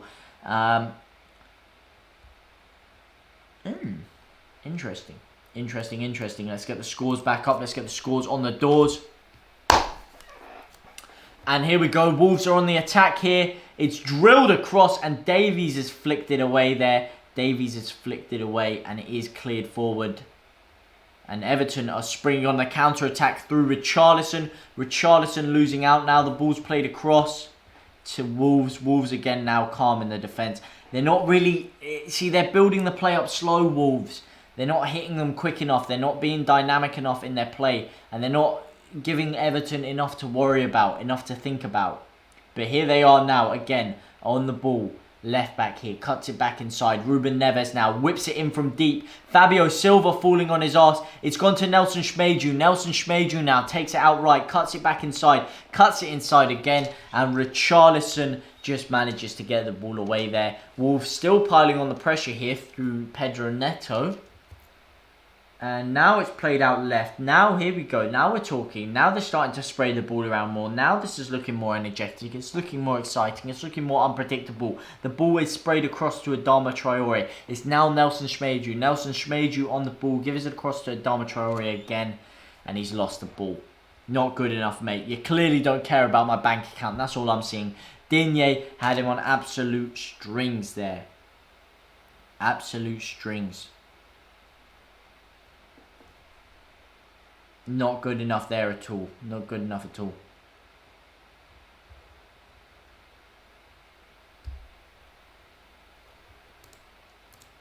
Come on.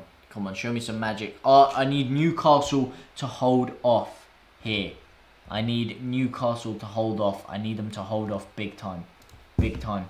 And I need Villa to win. I need Palace to win. And I need Everton to win. The Arsenal Crystal Palace game is, of course, going into the closing period of the half. I might switch over to that game now. Actually, in fact, because that's on BT Sport, I can get that up right now on the background.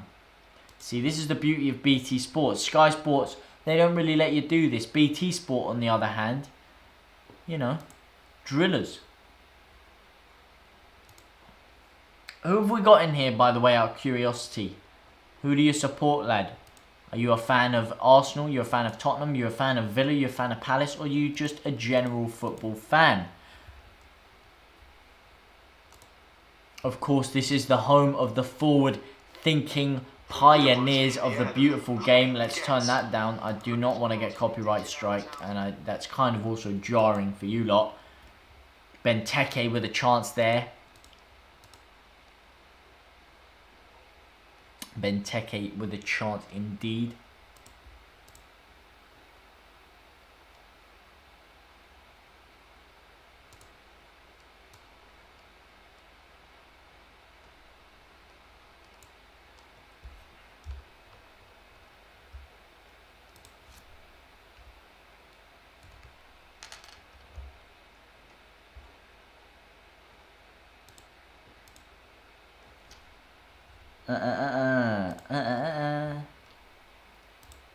Do-do-do-do. We all love Leeds scum, we all love Leeds scum, we all love Leeds, we all love Leeds. I'm just trying to get something sorted here, just trying to get a little infographic for you guys sorted. I can't find it though, I'm an absolute mug, aren't I? L, M, N, A, B, C, D, E, F, G, H, I, J, K, L, so it's up here. Here it is. And that is what we're talking about.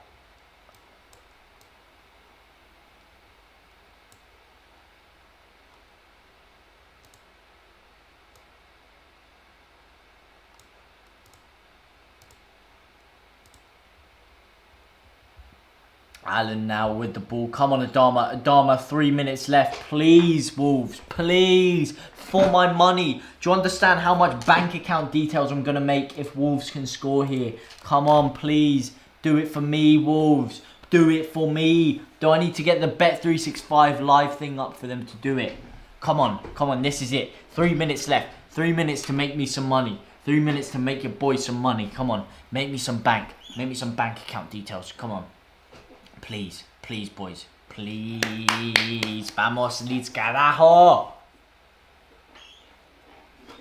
Vamos, carajo. Come on. Adama Traore now. Ronaldo chops inside. Chips it across. Fabio Silva with a chance. Oh, and he's absolutely bottled it. He's absolutely bottled it. Chops inside.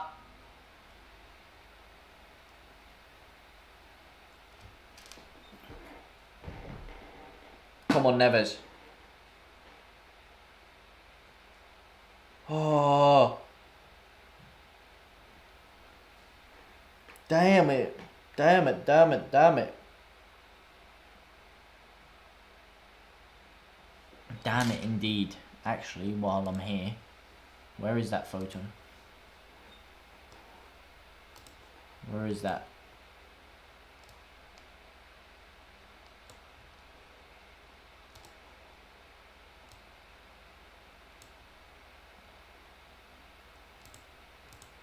There you go. Alright, we're ready to rumble now. Rumble in the jungle. Just 2 minutes left. Come on, Wolves. If you don't know, I do have a lot of money on the line here. And it all rests on Wolves getting a draw against Everton. If Wolves lose to Everton, then my money is quite literally down the pisser. And it's $2 grand on the line as well. 2.5 grand. There's a lot of money here. And I need Wolves to score, please. No, they're bringing on Mason Holgate. Everton really trying to nail out for the draw here. Let's have a look at the other games of the day. Of course, let's have a little refresh on the screen. Newcastle still leading against Sheffield United. Of course, already relegated. Arsenal leading against Palace to potentially push them on their way to Europe. Everton beating Wolves to yet again potentially push them on their way to Europe. And of course, Villa beating Tottenham Hotspur 2-1, which could potentially end Tottenham Hotspur's chances of Europe. Because if we have another look at the live Premier League table,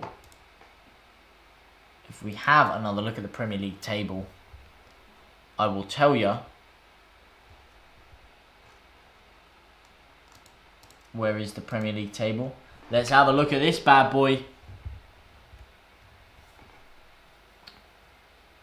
It's currently not looking too great for Tottenham because they're on 59 points. They're now tied with West Ham and they're tied with Everton. So if Tottenham lose or draw their next game, requiring that they also draw this one, then they are out of Europe. And even Arsenal could potentially overtake them in their quest for Europe. What is their goal difference right now? Their goal difference is 21, so there's no chance Leeds can overtake them, unfortunately. We could potentially overtake West Ham if West Ham were to lose.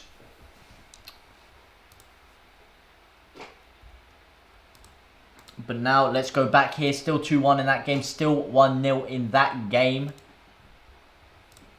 And this is well outdated. 90 plus 1 minutes, not a lot of time to go. Arsenal about to go into half-time with a 1-0 lead against Crystal Palace. Newcastle currently leading against Sheffield United. And Everton versus Wolves. Wolves letting me down. Wolves. I mean, I don't know what I was expecting, thinking they'd get a point against Everton. They lost 4-0 to Sheffield United, for God's sake. I don't know what I was thinking there. Absolutely clueless. Absolutely moronic, in fact. But nonetheless, I did have hope. And you know what? I guess I'm just a hopeful guy.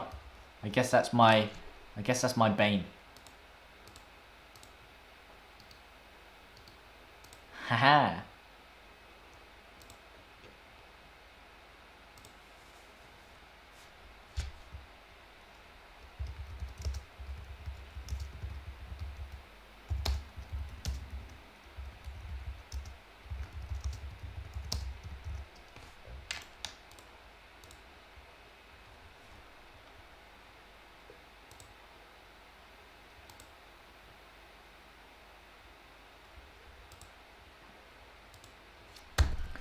Come on, man. 2.5 minutes left. Wolves, they're not going to do it, are they? They're not going to do it. They are not going to do it at all. Looks like it's time to switch back over to the Newcastle, to the Tottenham versus Villa game. See if I can see a goal in that one. These have been pretty stale games, to be honest. You got a 2-1, 2-1-0s. And then obviously the Arsenal Palace one has just been 1-1, so I can't judge that one yet. Added minutes. Can Tottenham Hotspur potentially save themselves from European disaster? Obviously not European today, but as in disaster of slipping out of Europe. There is 6 additional minutes in that game. Can Villa end it? McGinn here again. That is fraudulent, but they still got a chance here. Watkins is coming through, and Villa, that is poor. Villa on the ball, that is not great at all. Now, every time I've seen them, they've had many chances to kill this game off, and they've been sloppy. The only thing is Tottenham have been even sloppier. Even sloppier. Here we go. McGinn now cruises in, cruising for a bruising, and again, another wasteful pass. What's going on, man? That's really poor. That is really poor. Let's have one last check of the old refresh, and it's full time. My money is gone. My money is pissed down the pisser. Wolves have let me down. There you go. I had 2.5 grand potentially on the line, but Wolves have let me down. Of course they did.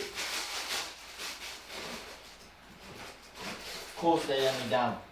Typical. Why am I not surprised? You have some prawn crackers. Mm.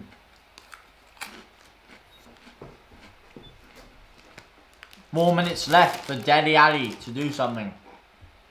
Gives it to Bale, who loses out to Tyrone Mings, but it is a Tottenham Hotspur corner.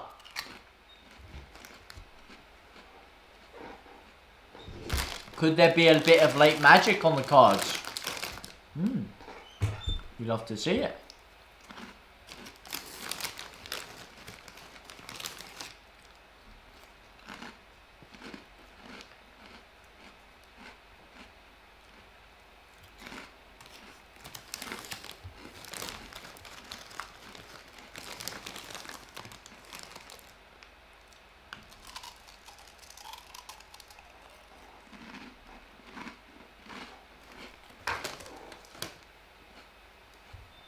Who's this young chap for Villa? Who's this geezer who's just come on? He looks younger than me. Jaden Philoge Bidas. How old is that guy? I don't know, I heard him. Yeah. How the hell old is that guy? He looks about 17. He looks younger than me.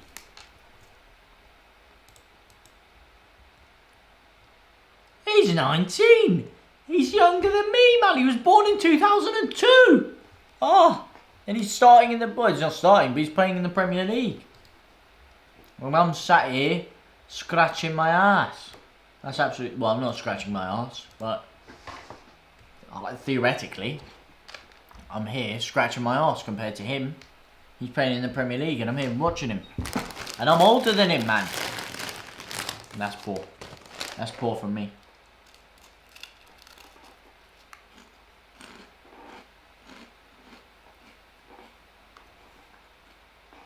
I am going to take a quick break after this game and I'll be back for the Liverpool versus Burnley game and the second half of the Arsenal Crystal Palace game.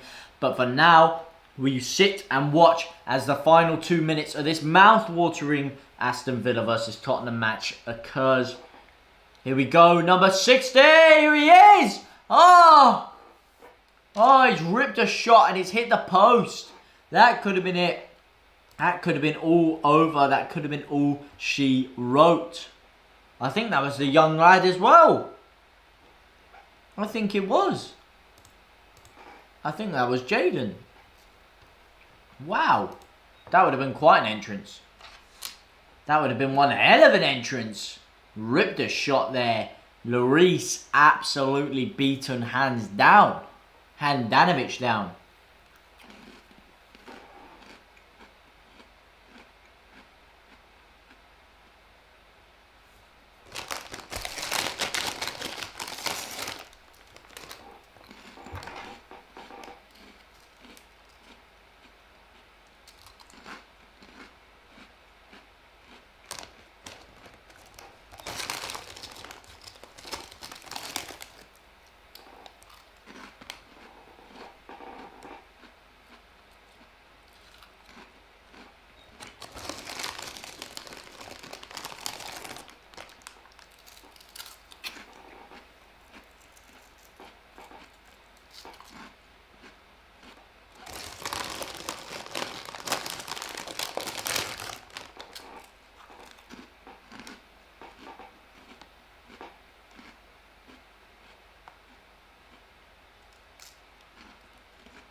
Kane comes close there, but not close enough. Close, but no cigar. Let's have a look at this. It's finished at the Newcastle at St James's Park, should I say. No, it hasn't. No, it hasn't apparently, but it's finished at the Tottenham Hotspur Stadium. Still yet to be named. It is all finished and it's all over. Tottenham Hotspur 1, Aston Villa 2.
Hello, hello, hello.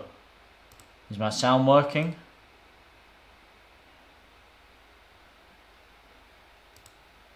Hello, hello, hello. Is my sound... We're ready and we're back and ready for action.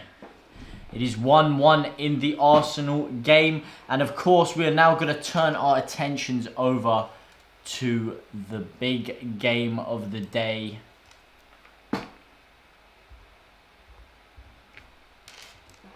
Burnley versus Liverpool. I'm just going to switch this screen over now. Go back to this screen. Go back to this. And bosh, we're back and ready for action. Sorry guys, I had to go to the toilet. I felt very, very, very sick. And yes, it's better I don't tell you about what happened in the bathroom. But I did feel very, very sick. Let me just edit this scoreboard now. Because of course that game is no longer relevant to the situation. Of course that game did end up 2-1 to Aston Villa in the end, if anyone did not know that. But the big game, the game with the most jeopardy on it, is Liverpool versus Burnley.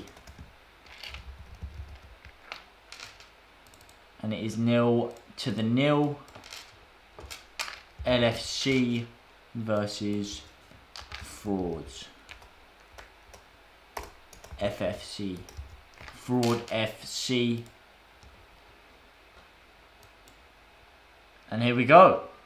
0-0. 14th minute of the action. Robertson whips a cross in and it is just cruised into the first line of defence there.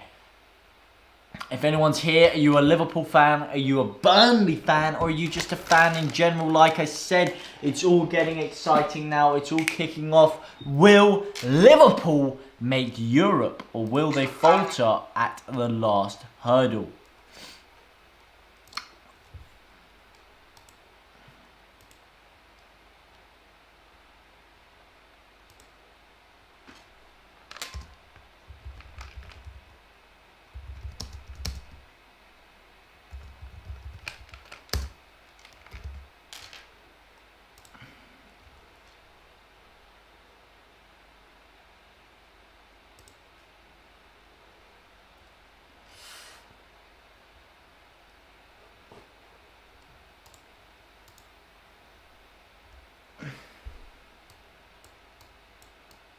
Let's get that screen. Alright, we've got the full screen of the game now. This is it. Now we're cooking. 15th minute. Sadio Mane in the box. He backhills it to Bobby Firmino. He's taken down. Is that a penalty? It looks like a penalty to me.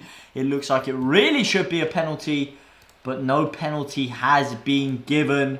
Let's have another look at that. The ball's played in by Salah. Mane with the back heel. Beautiful back heel. And Firmino has made an absolute hash brown of that one. An absolute disaster of that one.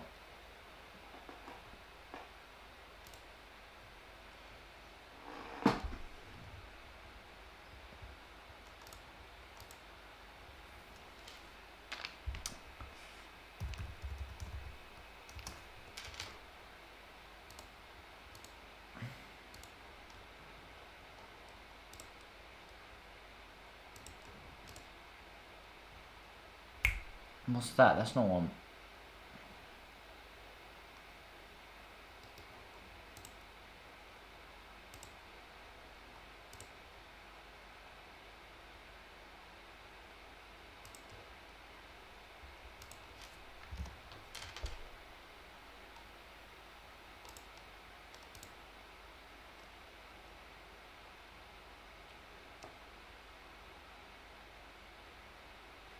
Sorry, my thing was just glitching around there. To anyone that is in there, we're in the 16th minute of the game. This is the 3rd minute for some reason. This needs to be reset. This needs to be reset big time. This really, really needs to go. Sorry, I'm just all over the gaff right now. I'm all over the gaff. My head needs to be sorted. I feel really, really sick. Really ill. Yeah, very, very, very badly ill. I'll put it that way. And my bathroom is not a happy sight. Not a happy sight at all.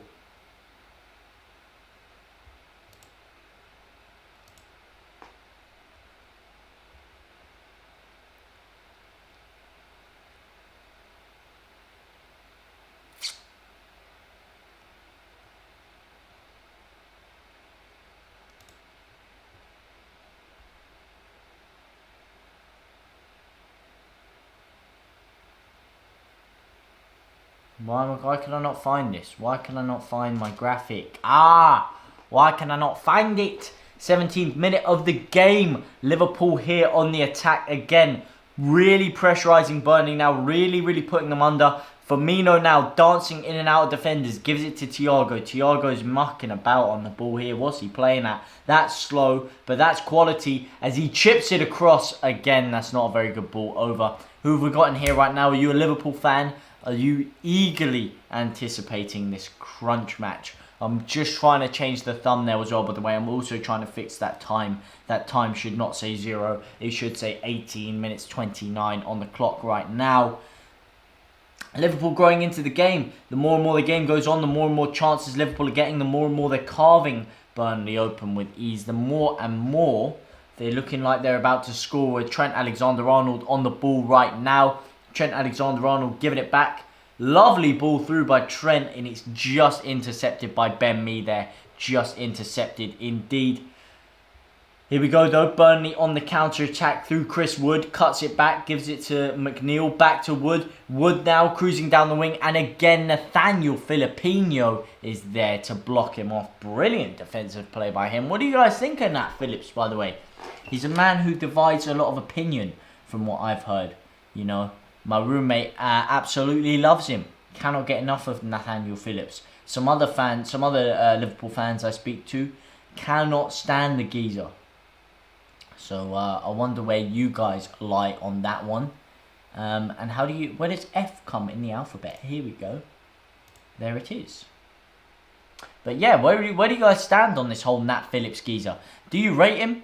Or are you not really, you know, you're a bit ambivalent about the guy? Let's take that away right now. Until I get the timer fixed, I'll take that away.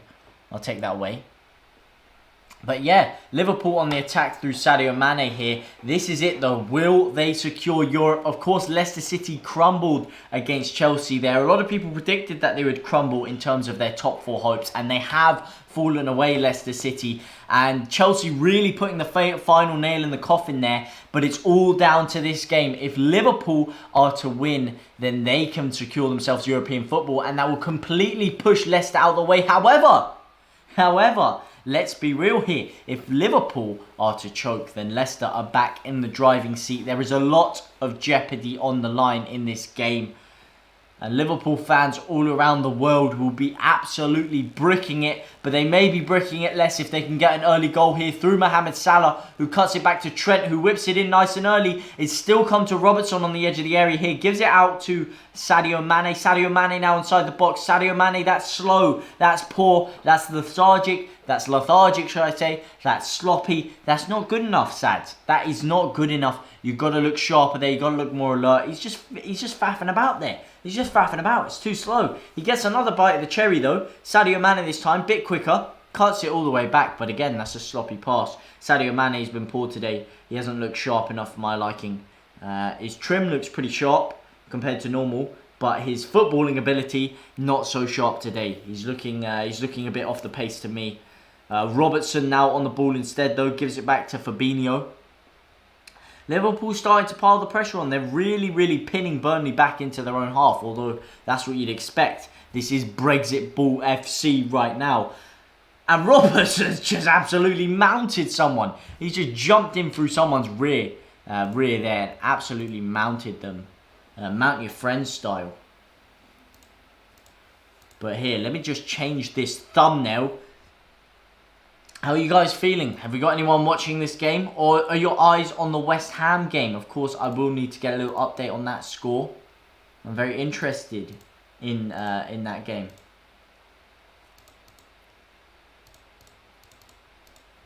And let's get this ported across.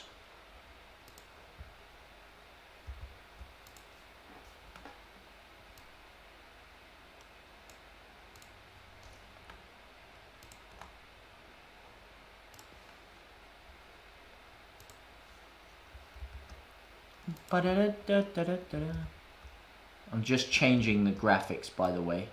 If you're wondering what I'm doing, what I'm messing about at, I am just changing the graphics.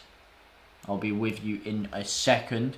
Of course, my eye is still glancing over to the game. Bobby Firmino now on the attack. Gives it to Mohamed Salah. Mohamed Salah back to Sadio Mane now. Sadio Mane darting forward with Mohamed Salah to his left. And space has really opened up on the outside of the area here. Thiago winning the ball, but completely stumbling. Fell over in attempts to stretch and reach the ball. And ends up giving it back to McNeil, who wins the ball and puts Burnley back on the counter-attack. Back on the counter-attack. Yeah, I like that. That's got some rhythm to it. It's got some rhythm. It's got some rhyme. Feel the rhythm. Feel the rhyme. Get on up. It's bobsleigh time. Feel the rhythm. Feel the rhyme. And get on up.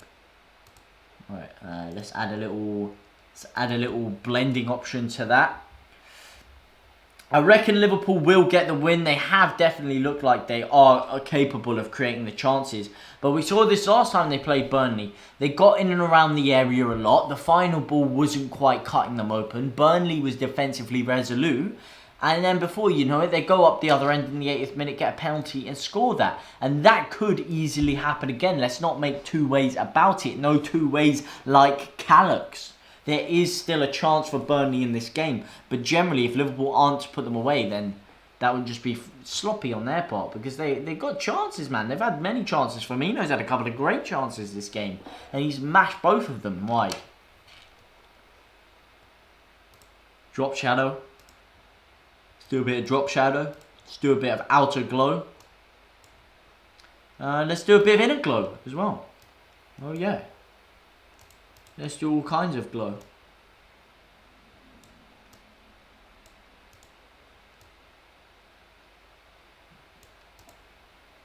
And it is not an Arsenal versus Villarreal.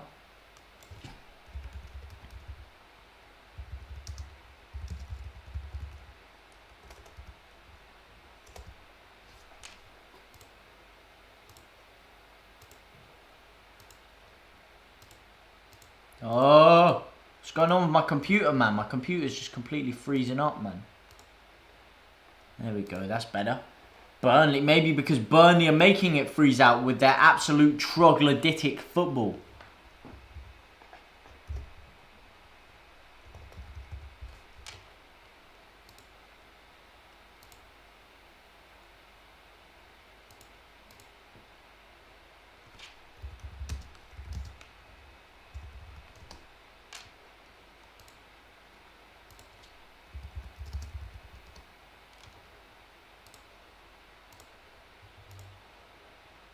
Let's have a look at the other games, the scores on the doors. Let's have a little glance at that one. It is still 1-1 in the Crystal Palace versus Arsenal game. 83rd minute on the clock there. And the main game of the action, the main moment of the action coming through Chris Wood here, hitting the crossbar against Liverpool. That was the big chance of the game. It comes through to Chris Wood. And he shanked it. That's really, really, really poor. I feel like that happened while I was in the toilet, to be honest, because that looks like it happened about 10 minutes ago. But that is the main action of the game, and this is the main game of the day, because this is the game with the most jeopardy riding on it. Of course, being top four, it completely changes Liverpool's prospects for next year, whether they can secure top four or not. If they secure top four, I reckon they'll be all right. They will be fine. But if they can't secure top four, and it's really looking like an uphill battle for them.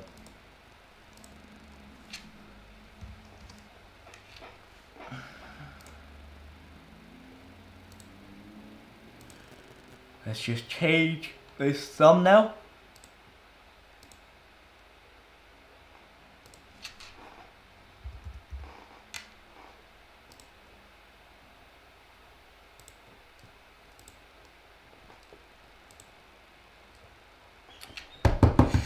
Here we go, here we go. Let's have another look, let's have a look. Let's have a little delve into the old statistics, shall we? Let me just change the screen over for you. Let's have a little look-see. Let me just get myself in the corner.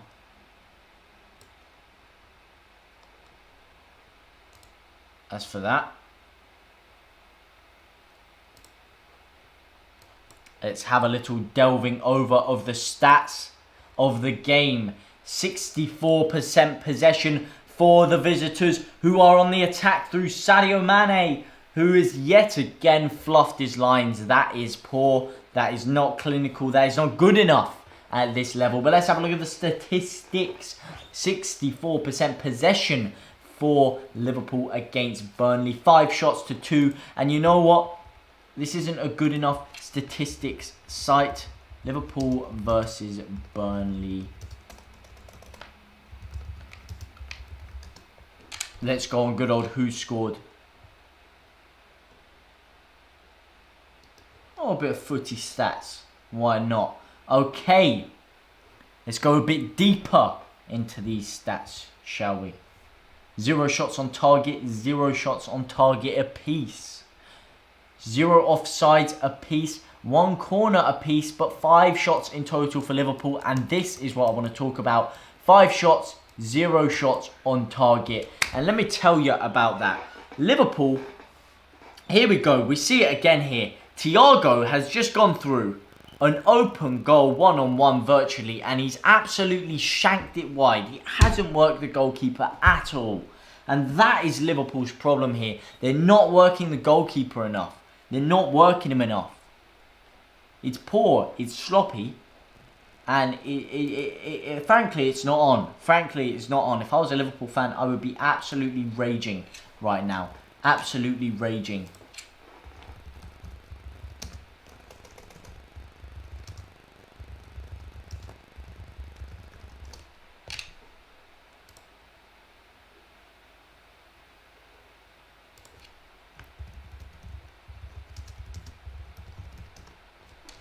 Where's the one I'm looking for?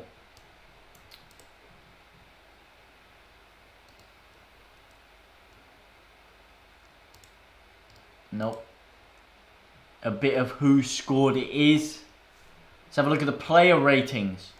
Mane, how he's on a 7.27. Who the hell is making these player ratings? Mane, 7.27. That is absolutely ridiculous. He's been absolute dishwater today. Chris Wood on a 6.85. Now that miss alone, he should be on about a 4.85. Very, very poor from Christopher Wood. Nathaniel Phillips as their best defender, probably. And West Brom have taken the lead against West Ham. Would you believe it? Let's have a little look at that game now.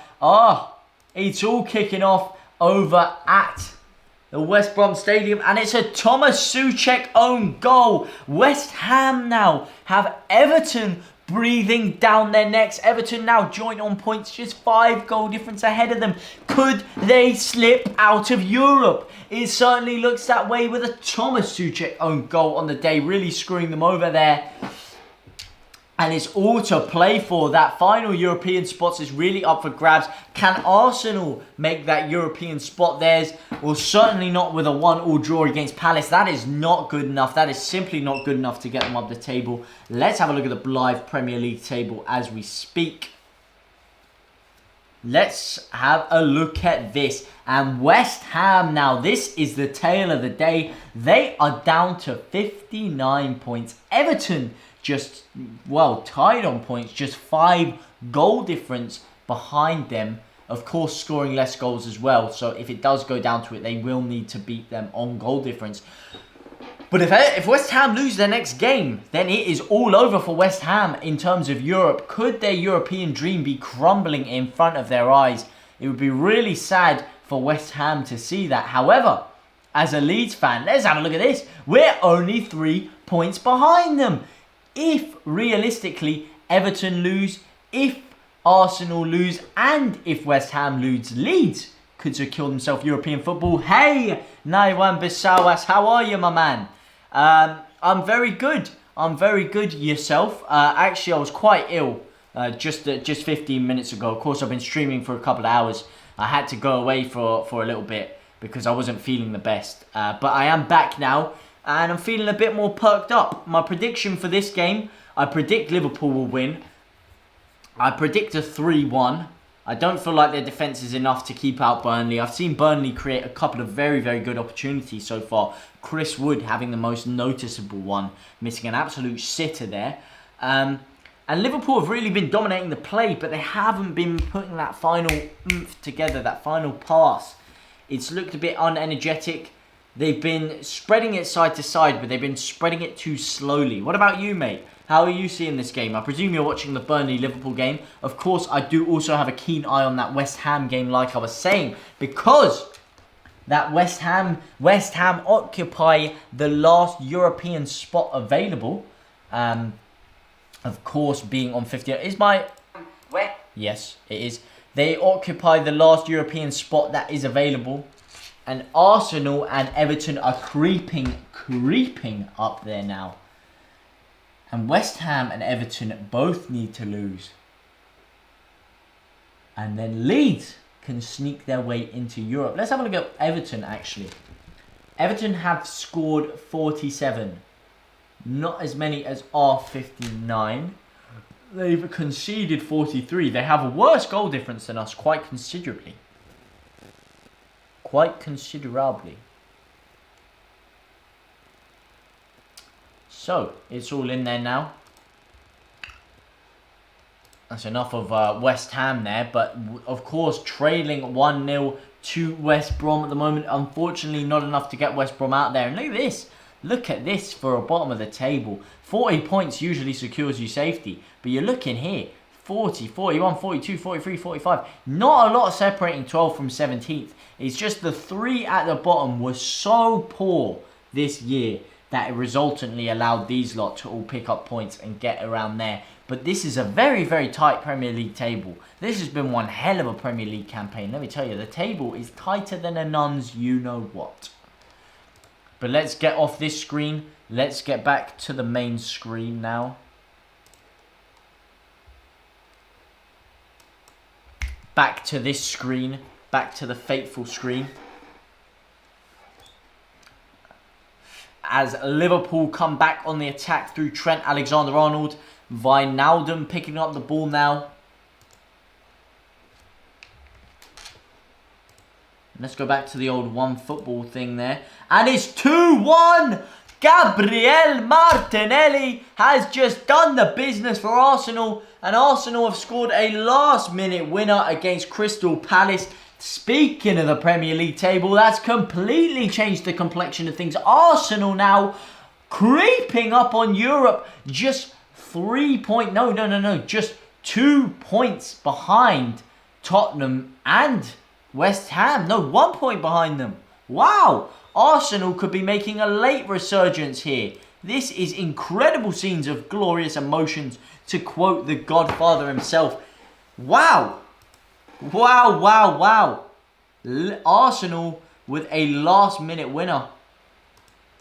Or have they? Have they? Has it been disallowed? No, it has not been disallowed. It has not been disallowed one bit. Arsenal are in there.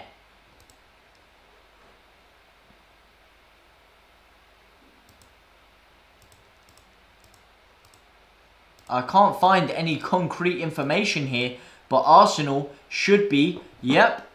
Arsenal are now on 58 points. There are 4 teams on 59 points. 4 teams. Wow. Wow. 4 teams on 59 points. You know what? I need to switch this screen again. I'm sorry, but it has to be done. 4 teams on 59 points here.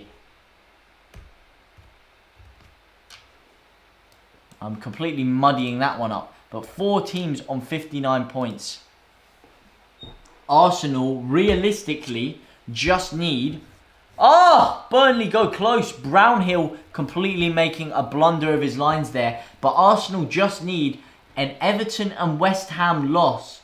And then if they pick up any kind of result, even if it's a draw, they will go into European places. They will go into 7th.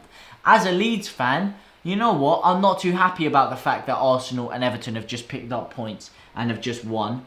Because that kind of squanders our European chances. But, look at this, man.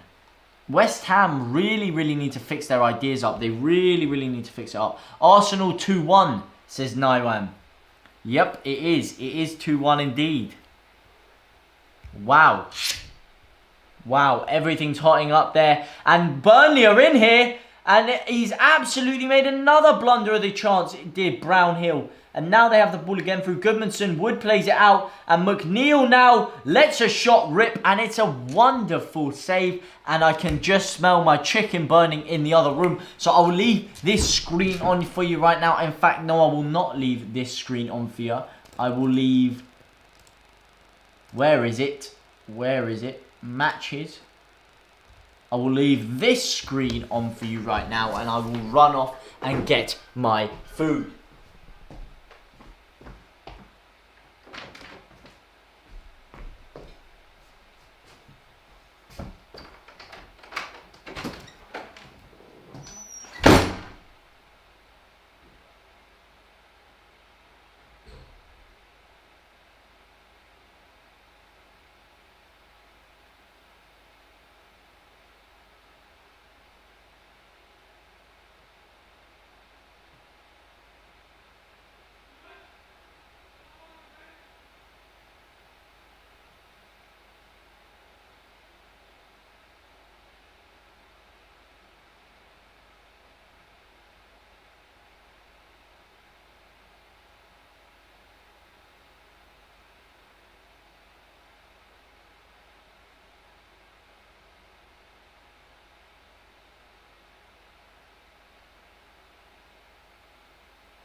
I have returned.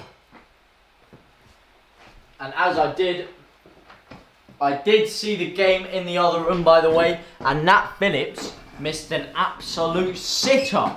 He blazed one over the bar there. That is very, very, very, very, very, very poor from Nathaniel Phillips. And what do you guys think about Nat Phillips? I said it before, and I'll say it again.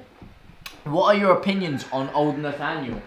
Do you think he's good enough as a defender? Do you think he's good enough as an offender? Because a lot of people, like I said, it's a lot of mixed reviews coming from him. And Burnley now on the attack, losing out to Nat Phillips again, winning the ball here. Now Liverpool could be on with the counter-attack here. Liverpool on. Thiago sprays the ball out to Robertson. Robertson running forward now. Robertson with Mane to his left. Mane now on the ball. Mane on the ball. Mane cuts inside. He gives it out to Robertson. Robertson drills it across. And Bobby Firmino! Would you believe it? It's 1-0. And Liverpool mount their charge for Europe. They set their sights on that Champions League football, that 4th place finish. And a Bobby Firmino opener breaks the deadlock for the Reds and helps give them possibly a charge towards Europe. Let me just change that scoreboard right now. It is now 1-0 to the Reds of Liverpool. Lovely cross across across the box by Robertson, and of course it does find its way to Bobby Firmino on the back sticks.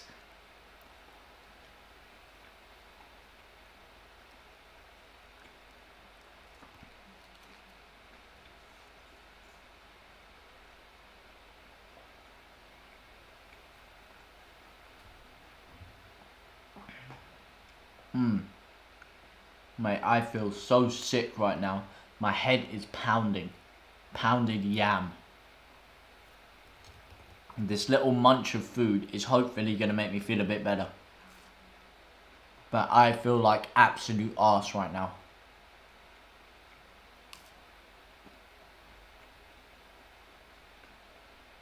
And look at that. That is the tale of the day. Leicester drop into 5th. Leicester drop out of the European places. Who would have thought it? Who would have thought it? Wow.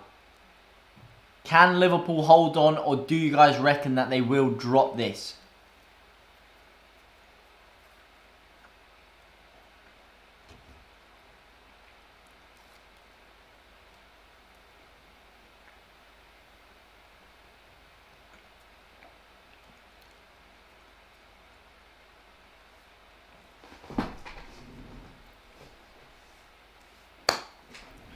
If you are just joining me, it is the 45th minute of the action.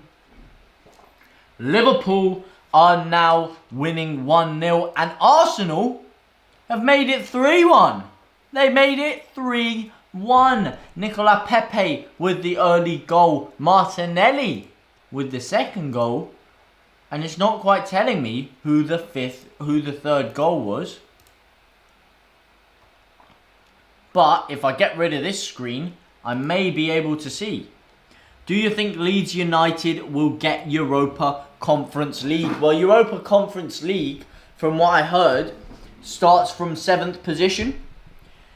And unfortunately, if I do change over my screen now, as I did have before, if I do change over to this now, look, it's not looking likely that we will, because Arsenal and Everton have both picked up big wins there.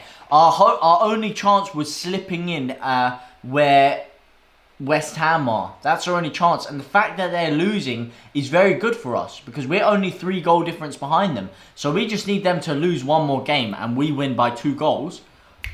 And we're in Europa Conference League. However, Arsenal and Everton both also won. So we need them two to lose as well if we are going to get in. So do I reckon we'll make it? I mean, it's tough. It's a tough call. I think it might just be above us. Where there's a will, there's a way. But I feel like it might just be exceeding us at this moment in time. Unfortunate, but...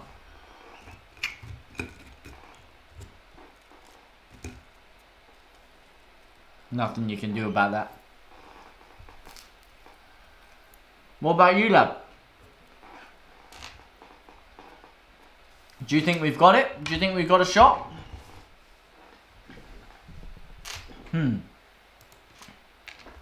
Where do you need to finish in the PL to secure Europa Conference League?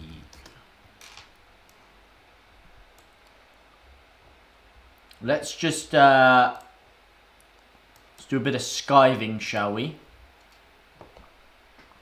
The 5th place team in the Premier League will qualify for the group stage proper. The winners of the FA Cup also qualify. Now this is the Europa League. I'm talking about the Europa Conference League. How do you qualify? Just one English team will qualify for the Europa Conference League. The spot will either go to the winners of the Carabao Cup, or if it's already... That's Man City, so it's not them. To the Champions Europa League, the 6th or 7th place in the Premier League. And as I said before, West Ham have just equalised. So West Ham are really, they've pushed themselves up to 6th now. And possibly Tottenham Hotspur could be the team slipping out of Europe. Well, the live table is all over the gaff right now. It's saying West Ham are winning. It's saying they're drawing. West Ham are drawing. So Tottenham Hotspur could be the side dropping out of Europe as we speak. If Everton or Arsenal are to win their next game, look, Leeds cannot catch Tottenham. Our only shot of getting in there is if West Ham drop out, because their goal difference is low enough. Tottenham's goal difference is too good. But Arsenal and Everton can still catch Tottenham, and they can possibly push them out of it. And that is a very exciting proposition. Is Tottenham Hotspur slipping out of Europe? It's all to play for. It's all to play for. It's all to play for in the Champions League spots as well. Leicester City can still come back. Although it's out of their hands now, if they are to win, what, 5-0? And Liverpool only get another 1-0 after this, then Leicester can realistically and feasibly get themselves back in there. But do you guys reckon they will? Do you reckon that Leicester will manage to make it? See, me, myself and I think it's Liverpool's for the den now. If Liverpool somehow choke this, then that will be that will be one of the biggest chokes of the century. That will be Steven Gerrard slipping-esque level of choking here. Chelsea, I think they're nailed on. I don't see Chelsea dropping out at all. But this right here, this is the exciting part. Which one out of these 5 teams will secure the last European space? West Ham could have just done enough to secure themselves that with that goal.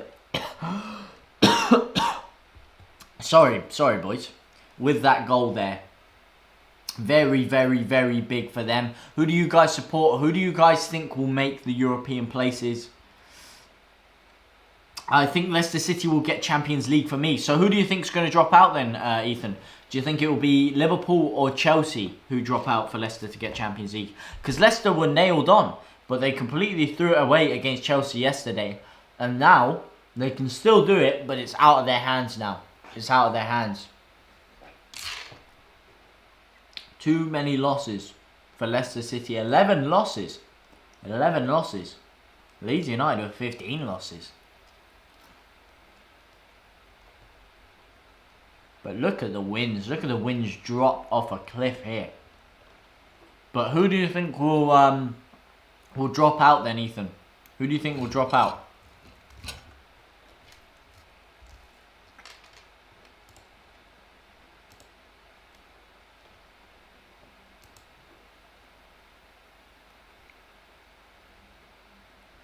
Let's have a little look at Twitter. Martin Odegaard played 25 minutes and provided an assist in Arsenal's 3-1 win. Liverpool, you think Liverpool will drop out? So you do not think they're going to win today? They're of course 1-0 up against Burnley right now. It's been a very good performance from Liverpool. They should be possibly leading by more. They've definitely had the chances too. It's just they haven't been putting that final ball into place to create the killer opportunity. So do you think they're going to lose today? Is that it? Or do you think they'll lose in their last game of the season? Who did Liverpool have in their last game of the season?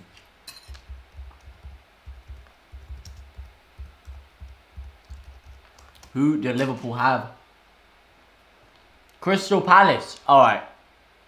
They'll beat Palace. They've surely got to beat Palace. So they should be beating Palace. For me, I don't see them dropping out of it. I don't see Liverpool.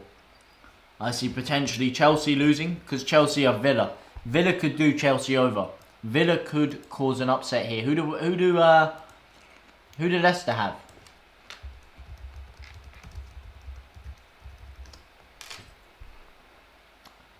Leicester have Tottenham. Okay. So Leicester have Tottenham, and if Tottenham are to lose their next game, hang on a second, Tottenham could be out of here. Tottenham have Leicester in their next game. And Leicester have to win to keep any hopes of top 4 still alive. So if you ask me, Tottenham will probably be heading out of Europe. It will probably be Everton or Arsenal that come in there. Chelsea. What about Chelsea?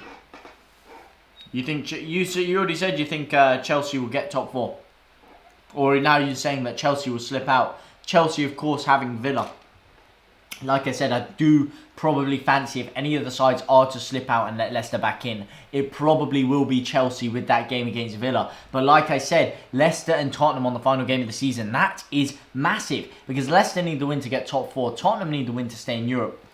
Chelsea will not get Champions League.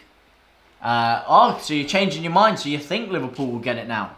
You think Liverpool will get it? For me, like I said, I think this is it. I think it's done for Leicester. If Leicester do have a chance, it will come through Chelsea. But I think this is done for Leicester.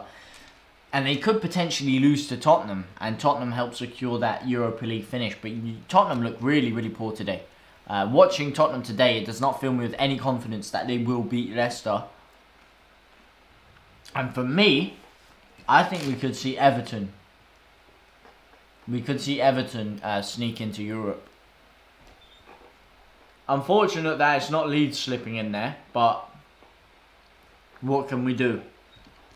We can only dream, hey? Maybe it came a year too soon for us. Next year we mount our charge for Europe. But for a first year in, this is very, very good. 56 points, 3 wins in a row to end the season. Possibly going to make it 4. Only 2 points behind Arsenal, only 3 points behind supposed high-flying Everton, only 3 points behind Tottenham, and only 4 points behind supposed high-flying West Ham. A very, very good opening season for my boys. What about your boys? Do you guys see your team here?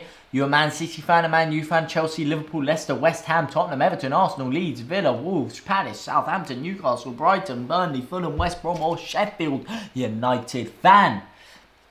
Who do you support? Maybe you're a Championship fan. We could, of course, have a little glance over at the Championship table.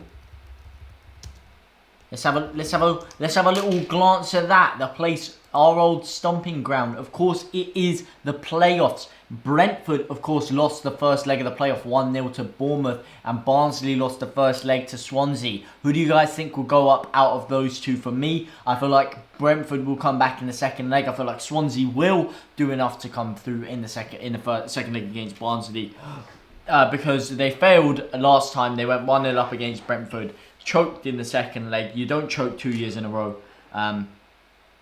And yes, it will be them two in the final. And I think Swansea might do it. Irish guy has to get a tattoo of Bamford because Leeds finished top half. I know, mate. I know. I've been badgering on about this the past few days. That is why. Because not only is it great that Leeds managed to get top half of the table for us, but Irish guy now, he absolutely despises Patrick Bamford. Cannot stand him. Because obviously Patrick Bamford is kind of toying with the international caps of Ireland. He doesn't really want to play for them, but he's not necessarily saying yes or no to playing for them, just in case the England call-up doesn't happen. So he really doesn't like him, and let's just say him getting the tattoo will be very, very, very sweet. Again, who do you guys support? Are your team on the screen? That is my question, because my team certainly are. Should I just zoom into the top half? There you go. Are your team on the screen now? Ah, shit. Now there's Wolves and Villa in there. I think Barnsley will win the Championship playoff. Really? You think they'll come back? For me, no. For me, no. Barnsley don't have a shot. For me, like I said, it will be a Brentford Swansea final. However, that is an interesting shout. Barnsley, of course, went from almost getting relegated last year. They finished 21st. They survived on the last day of the championship campaign last year, and now they currently reside in the playoffs with a 1-0 lead over. No, actually, no, they're losing 1-0 to Swansea, should I say. But they're still in the playoffs nonetheless. A 5th place finish for Barnsley when they finished 21st the year before. It's really been a massive turnaround for them. And if it wasn't for Wigan going into administration and getting a points deduction, they would have got relegated last year, Barnsley. So it's really been a turnaround for the bookies for them. But like I say, that is the championship, and those will be the 3 teams potentially replacing these 2. And if I'm going to give an early prediction for next year's Premier League, to be honest, I think Norwich are going to be back in here again. I want to see what summer they have, but I think Norwich will go back in here.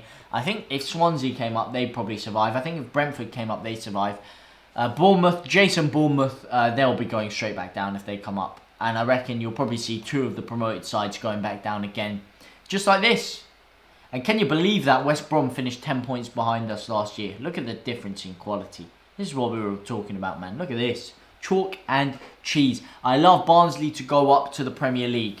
Why do you love Barnsley? Is it I'm guessing you're Yorkshireman maybe? Are they local to the area? Or is it just because of the story of what happened to them last year and how dramatic the turnaround would be? Is it something to do with that? Are you an emotional lover of the game? Or do you just fancy their chances of going up? I mean, that's a very fair accusation. It's a very fair accusation at all. Like I said, I don't personally think they will, but that's fair enough that you think that they have a chance. Everyone's in with a shot. The playoffs are anybody's game. That's why I didn't like playing in them. I had very bad memories here. They're showing the West Ham highlights here. Mikel Antonio getting a penalty for West Ham in the opening 10 minutes, missing it. Declan Rice missing a penalty, that is, striking the post. Only for West Brom to go up the other end and score directly from a corner by the looks of it. What a goal! And it's a Souček own goal that's flicked it in there. Of course, I've completely forgot that. And then late into the end of the first half, the ball is drilled across and Thomas Souček makes up for his hash browns, scoring a goal. He's scored at both ends today. Thomas Souček scored for both the Wests. West Brom and West Ham. What to the yes, I presume you just fancy their chances of going up, and that is fair enough. Who do you guys think will win out of these games? Do you think Liverpool will pull through against Burnley, or do you think West Ham will maintain their draw against West Brom, or possibly win? Of course, West Ham can't go any higher than they are right now, but a win today would almost virtually guarantee them top European football. Who is going up from League One for you? Well, mate, you say League One. Let me just have a little skive of the old League One table. I believe it is the playoffs. So you've got Hull City, Peterborough already up. How many teams go up again? 3 teams go up. So Hull City and Peterborough are up. And I presume it's the playoffs here. And for me, if I was to give you an early shout, I don't know how the playoffs are going. But I think Sunderland, I think they came close last year and they fell away right at the end. And this year for me, they have some exciting players in there. And I feel like Sunderland, it's their time to go back up. I just have a feeling they will. Blackpool, you know, you look at the points, 80 points, quite close. Lincoln City will go up for me. What makes you say Lincoln City? They're playing Sunderland in the playoffs. So when is that? Sunderland versus Lincoln City playoffs. And the second half is starting. So I will go over to that right now.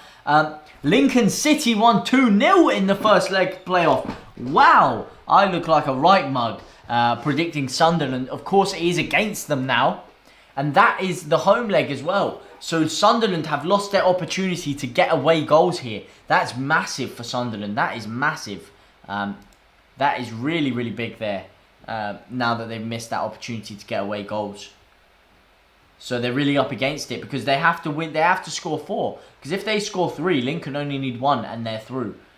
So you may be right with Lincoln going up. That is a very, very good shout. Now let's change over to the other screen, of course. Get the main screen now because we are back in action for the Liverpool game. It is the second half. Liverpool now with a corner. Who is this taking the corner? No, Burnley with a corner. I looked away for a second there. I completely lost track of my bearings. The ball is whipped in and it's punched clear by Alisson there. But McNeil whips it back in. Goodmanson with a chance. Chris Wood. Oh, he's almost pushed Alisson into his own goal there. Why do you want Lincoln City in the Championship, Ethan, out of curiosity? What is it about Lincoln City that you like so much? Do you like the area? Are you looking forward to a possible trip down to Lincoln sometime? Or do you like the style of football they play? I mean, looking at this now, you know, they've drawn quite a lot of games. They've won a lot less than Blackpool and Peterborough, but they have won more than Sunderland. So, but they have lost quite a few games as well. Kind of Leeds-esque in a way. But what is it about Lincoln that you like so much, mate?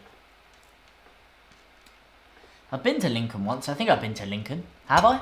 No, the red light district. Red light district's most certainly not in Lincoln. No, what is it, man? The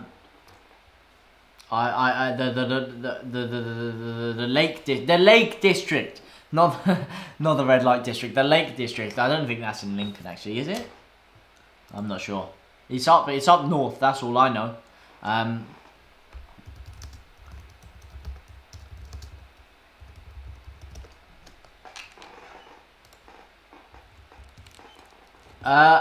It might be. I think it is in Lincoln, or the Peak District at least is. But anyway, I'm pretty sure you guys haven't come here to hear me ramble on about the Lake District and about northern geography. You're here for the action, the Premier League action, the race for European football. Liverpool right now putting themselves in the driving seat. They will want to get more goals though, because like I said, Leicester are creeping behind them. Of course, losing to Chelsea and pushing them down. But like I said, Leicester City reside just 2 points off of Liverpool.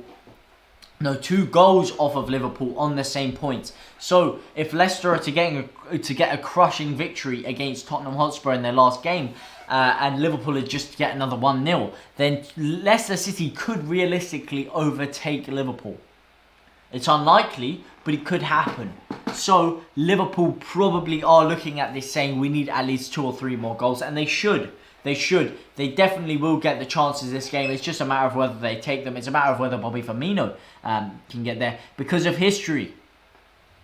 What history do Lincoln have? I mean, I don't know that Lincoln have any more history than Sunderland. Sunderland are a lot better club than... a lot better and bigger of a club than Lincoln City. I mean, Charlton are a bigger club than Lincoln. Blackpool, probably a bigger club than Lincoln. So I'm not sure what you mean about history there. Do you mean history of going to the clubs? Who is Premier League next season for you? I believe you mean Premier League winner. Now, Premier League, it all depends on who gets European football. If Liverpool secure European football, they will be in with a shout. Don't get me wrong. They will be there or thereabouts next year. But it depends on who they can get in the summer. And Mohamed Salah has ripped a shot wide there. Very, very close from Salah.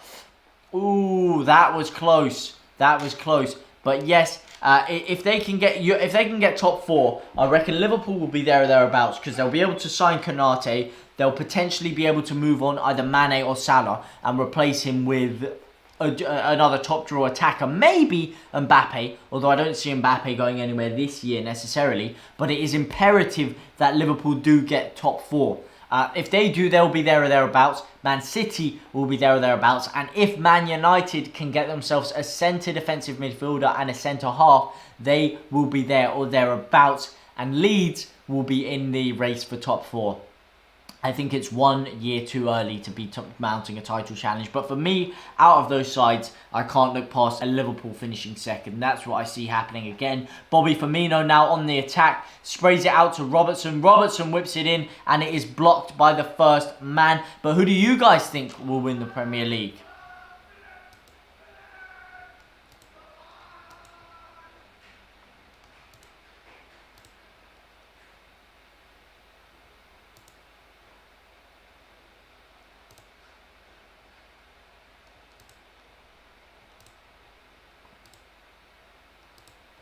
It's back. Who do you guys think will win the Premier League? The ball is cleared out now. Liverpool's still on the attack. I'm sorry for that buffering right there. Who do you guys think is going to win the Premier League? Liverpool on the attack now with Sadio Mane. Sadio Mane on the outside of the box. Sadio Mane still. He chips it across. And it's Nathaniel Phillips! Would you believe it? It's 2-0. And Liverpool have surely now secured European football. There's surely no way back for Burnley. And surely there is no way back for Leicester either. Hello, the best. How's it going, my man? And yes, Gamer Guy Ethan, you're correct. There is a goal. Nathaniel Filipino, the man with the goal. But how's it going, the best, man? How are you? How are you on this fine Wednesday, is it? What day is it? Wednesday. This fine Wednesday evening. How are you, my man? I'm sorry, there's a bit of buffering, there's a bit of delay now. My stream did just mess around there. But how are you? How are you guys? Liverpool now making it 2-0. It's a beautiful header by Nat Phillips. The ball's chipped in by Mane. It's actually a fantastic ball in. And he guides the header into the top right-hand corner of the net. And if you could hear in the background, that is my roommate, who is, of course, a Liverpool fan, going absolutely batshit crazy.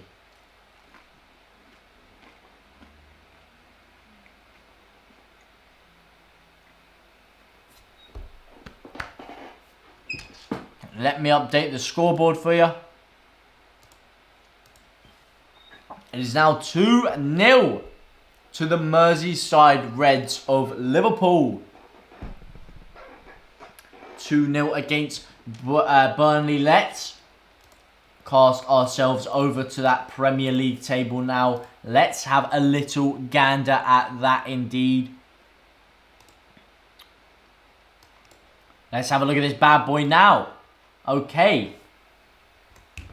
Liverpool now with that second goal will put themselves onto 23 goal difference. So now Leicester are looking like they need a 4 goal difference. How old am I? Well, I'm afraid that's classified information, Ethan. But no, I'm 20 years old. I am 20 years old. I'm an old man. I'm an old man. I'm watching players like Phil Foden, who is only 19, he's younger than me, and he's about to play in a Champions League final for his hometown club, and I'm sat here scratching my ass watching him. So it's pretty tragic. It is pretty tragic. I'm pretty old. I'm 20, but yeah. What about you? What about you, man? How's your day going? And how are you the best? I presume because of the buffering you may have left, so you may not be here. But thanks for tuning in anyway, the best. Thanks for tuning in, Gamer Guy Ethan.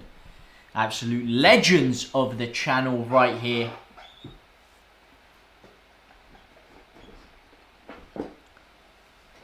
Absolute legends.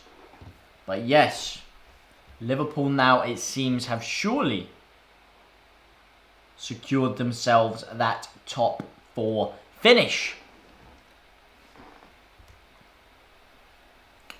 Now let's change the stream over.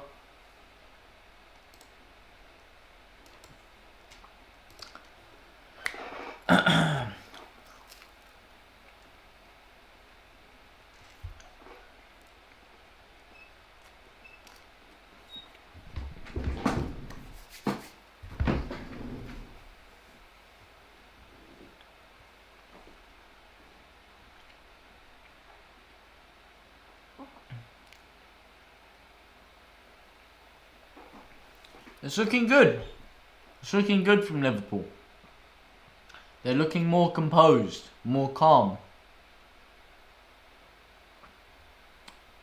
They were rushing their passes a bit earlier. Now they seem like they've settled down into a bit of a rhythm, a bit of a momentum, and they're starting to carve Burnley open. They're starting to play their football. They're starting to get a bit more action going.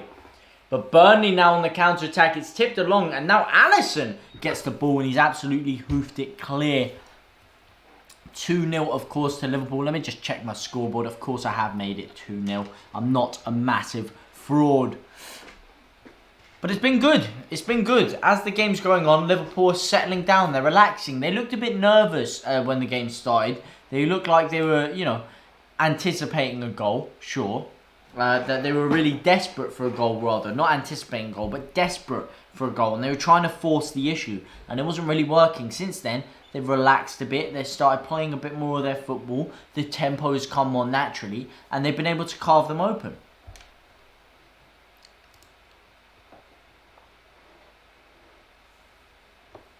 What are you guys telling me about this game? The ball is hoofed clear.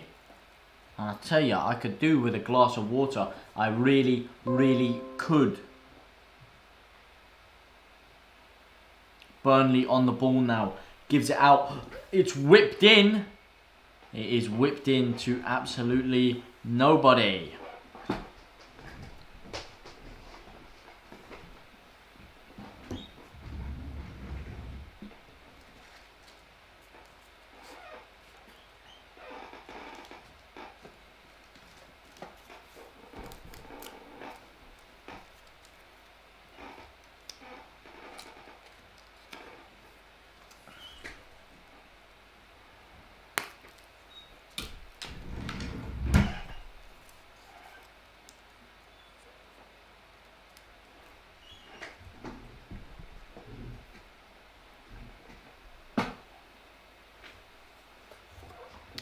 Burnley now on the attack through Benjamin Mee. Gives it out to McNeil. McNeil, first time cross in. And it is cleared away. Only as far... Sadio Mane has given that straight back to the goalkeeper there. Liverpool looking dangerous there. Or it's looking dangerous for Liverpool, should I say. It's a bit shaky.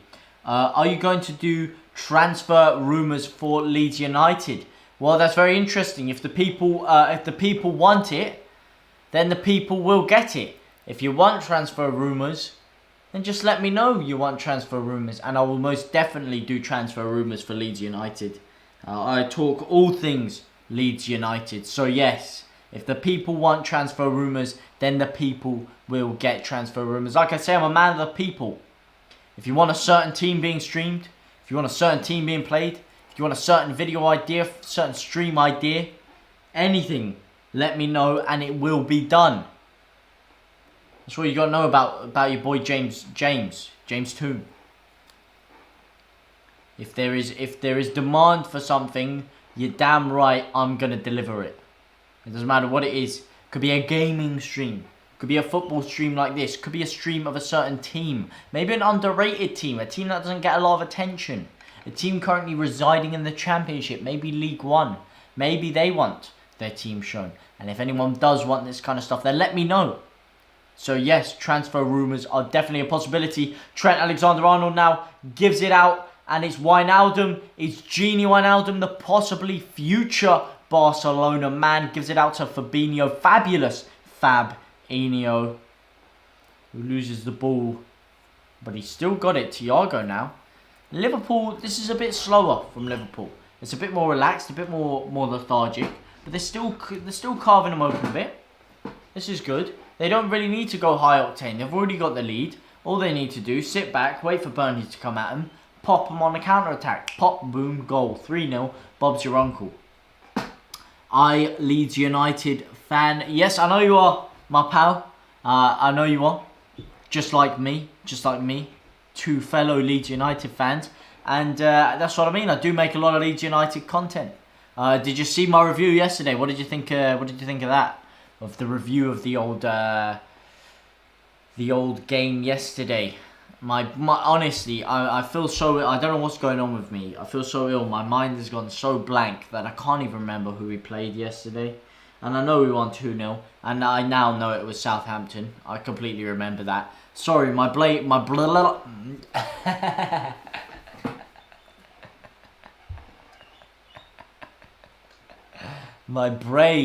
is not sharp today. It's about sharp as a flipping butter knife, and it needs to be sharper than a steak knife. Oh, mate, my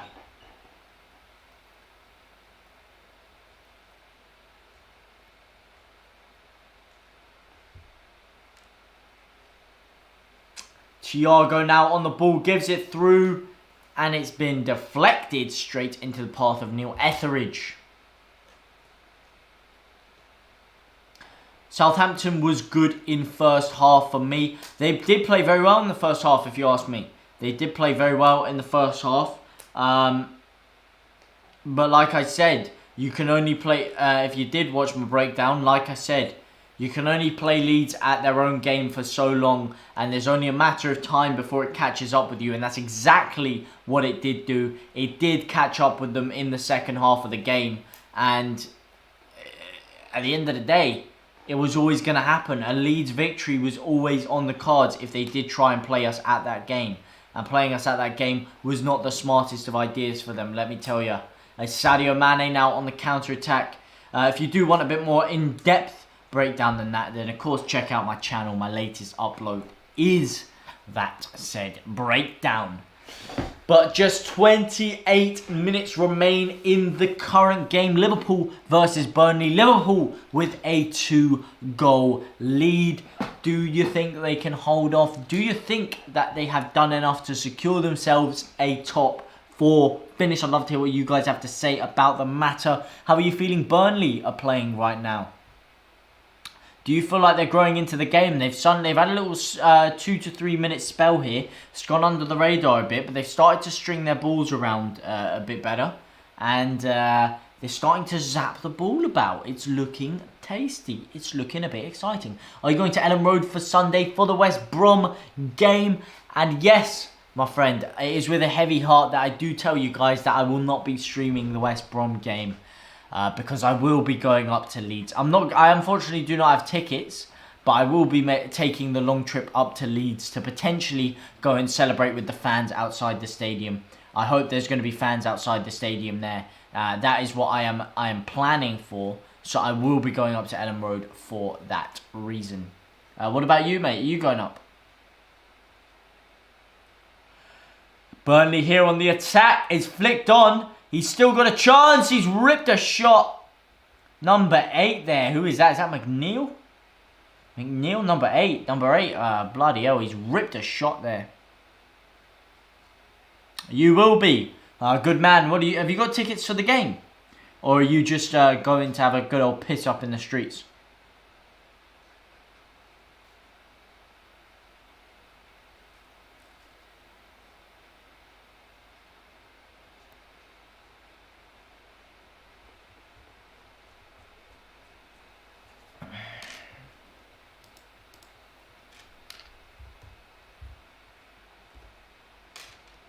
Oh shit, oh damn, you got tickets to the game, you lucky guy. Well, have a drink for me while you're in there, that's all I'm saying. I wish I could go to the game. I'm happy for you, you're going to enjoy the day. I hope you have a great day, and I hope obviously we absolutely smack them. Very happy for you, mate. Very happy for you, good to hear it. You lucky bugger. Salah now! And he's butchered the chance. But you lucky geezer. If only have a drink for me if you're of legal age, of course. I don't know how old you are. If you're of legal age. I do not condone underage drinking. Unless if your parents say no. There's no condoning. What I did or did not do when I was underage is irrelevant.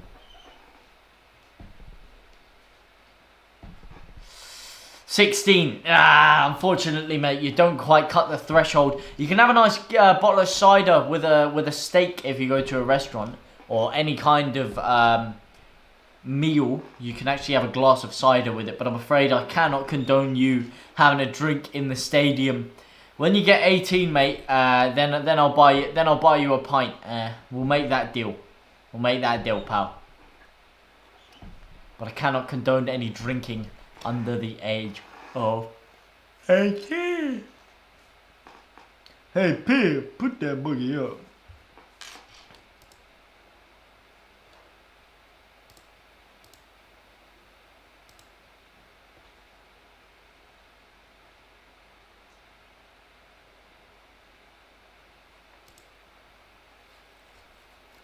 Hey, cheer, put that boogie up.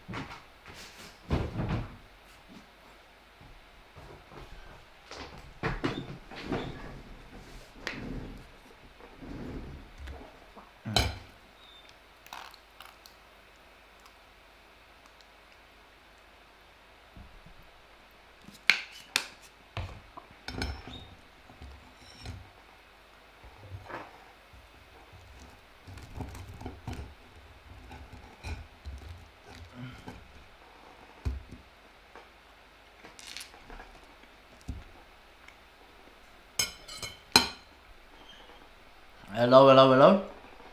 We've got another legend joining me.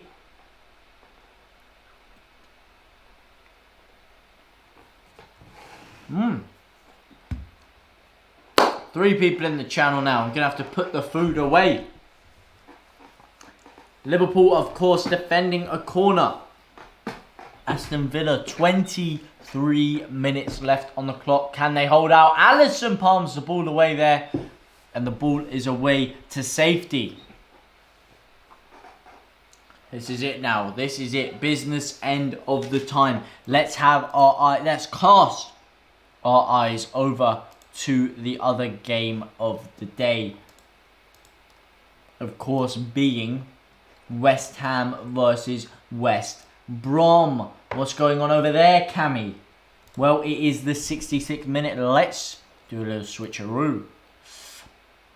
66th minute in that game. Of course, West Ham's dominating possession just about with the 53%. And that's a big chance for Burnley. That's a very, very big chance for Burnley. But it is ended up being smothered by, of course, from what it seemed, it's been a pretty even game. From what I've heard through my ear as well, it has yet again been a pretty even game.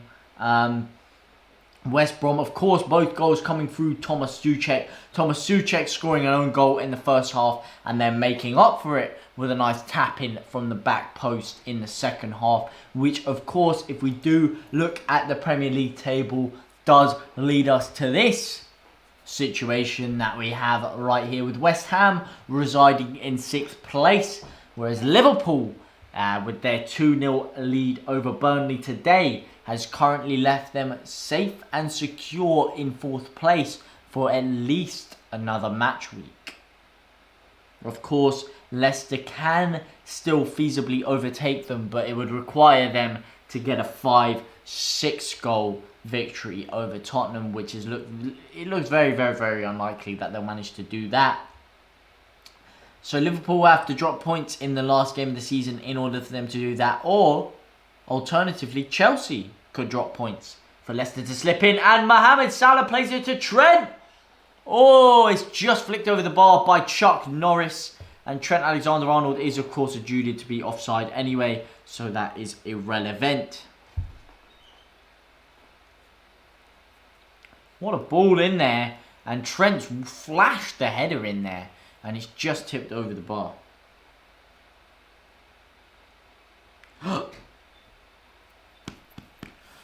Sorry. How did you feel Kiko in net? Well, like I said, for more in-depth breakdown, the video is there. But Kiko Casilla, of course, did play in goal for us the other day. And let's be real, mate.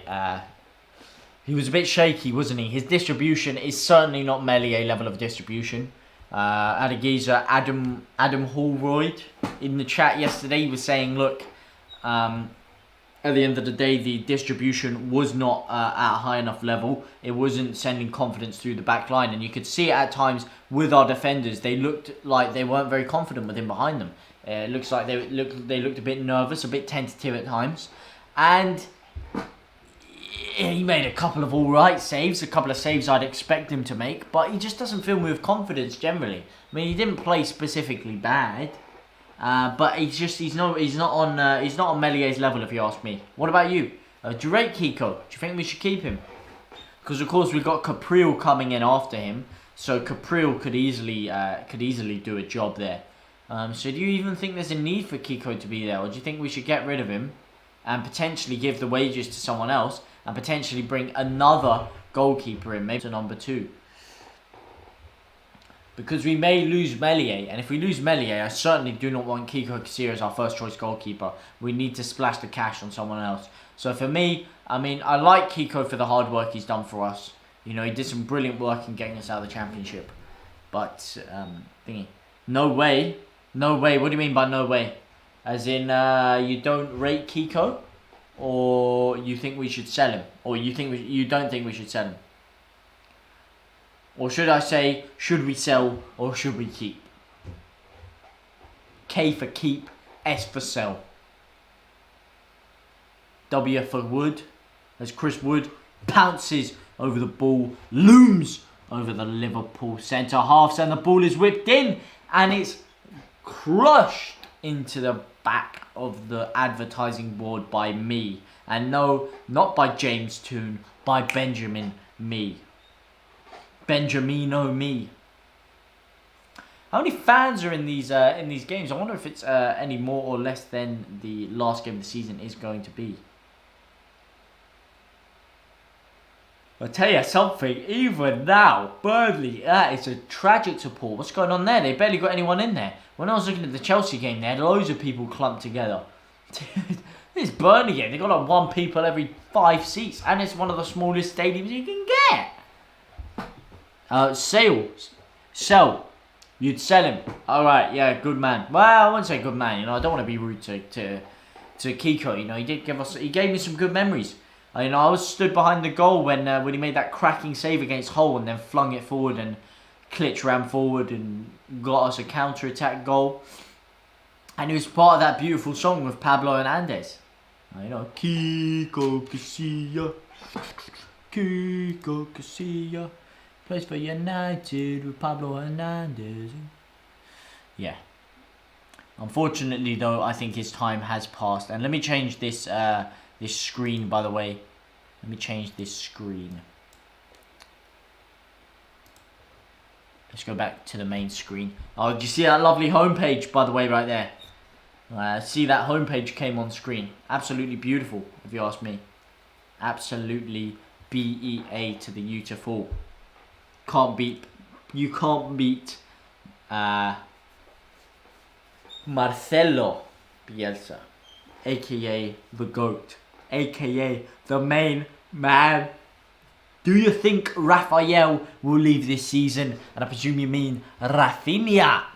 Rafinha is not going to leave this season. No, not unless anyone comes in with an 80 to 100 million pound bid. Ain't no way in hell he's leaving. We've got the money to keep him. We've got an ambitious project that is enough to whet his appetite and whet the appetite of other players in and around the starting 11. So no, I do not think he'll go. I think that'd be a very poor decision on his part, and I think it'd be a very poor decision on the club's part, because we can afford to keep him there and we can afford to strengthen around him. So no, I think he belongs at Leeds for at least another year. You agree with me? That's good to hear, mate. I don't think we will sell him. I don't think we have any need to. If people want to put bids in for him and they want to try and make us sell, then you can come in with bloody £200 million, or no, 200 million is probably a bit much, but like 100 million, 80 to 100 mil. Anything less than that, no sale. No sale, I'm afraid. And it's as simple as that.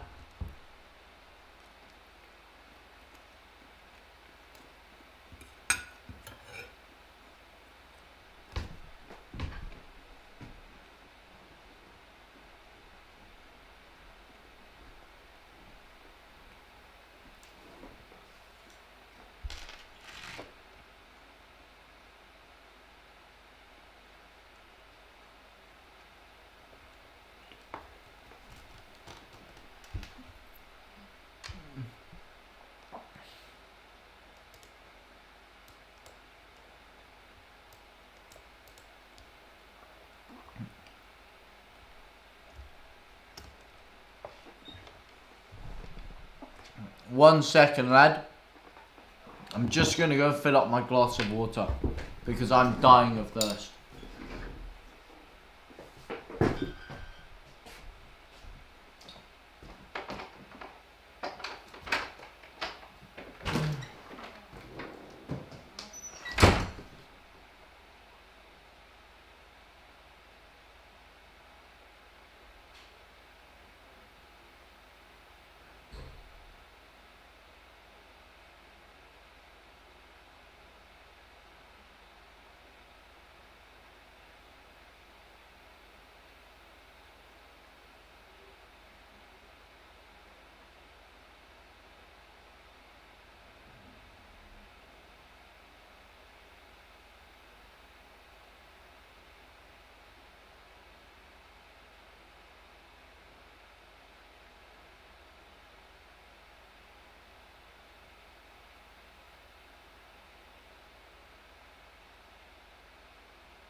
The king has returned.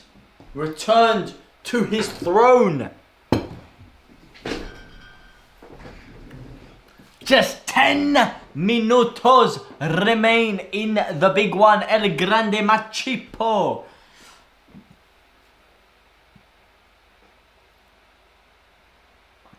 Message retracted. What do you think Leeds United need for the summer, Ethan? Well, let me tell you exactly what we need for the summer. We need a left back. And when I say a left back, I mean a world-class left back. Not just any old random fraud in left back. We need an elite left back. Potentially a Tagliafico. Potentially a Roman Perraud. I'd love to see Tagliafico. I'd love to see what he can do under Bielsa. Because look at how good Alioski's become. Imagine what Tagliafico would turn into under Bielsa. As Bobby Firmino is coming off for the Ox. A personal favourite of mine, Oxlade-Chamberlain. I love him as a person. I love him as a footballer.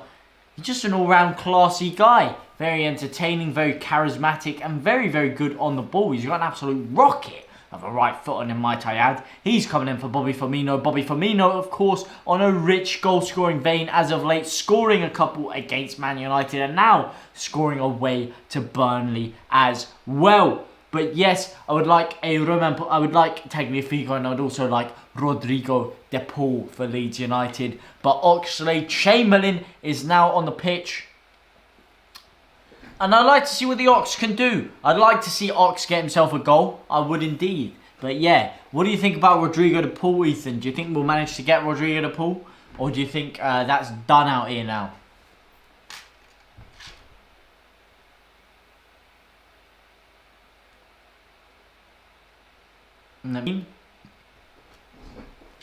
Back to the full screen of me.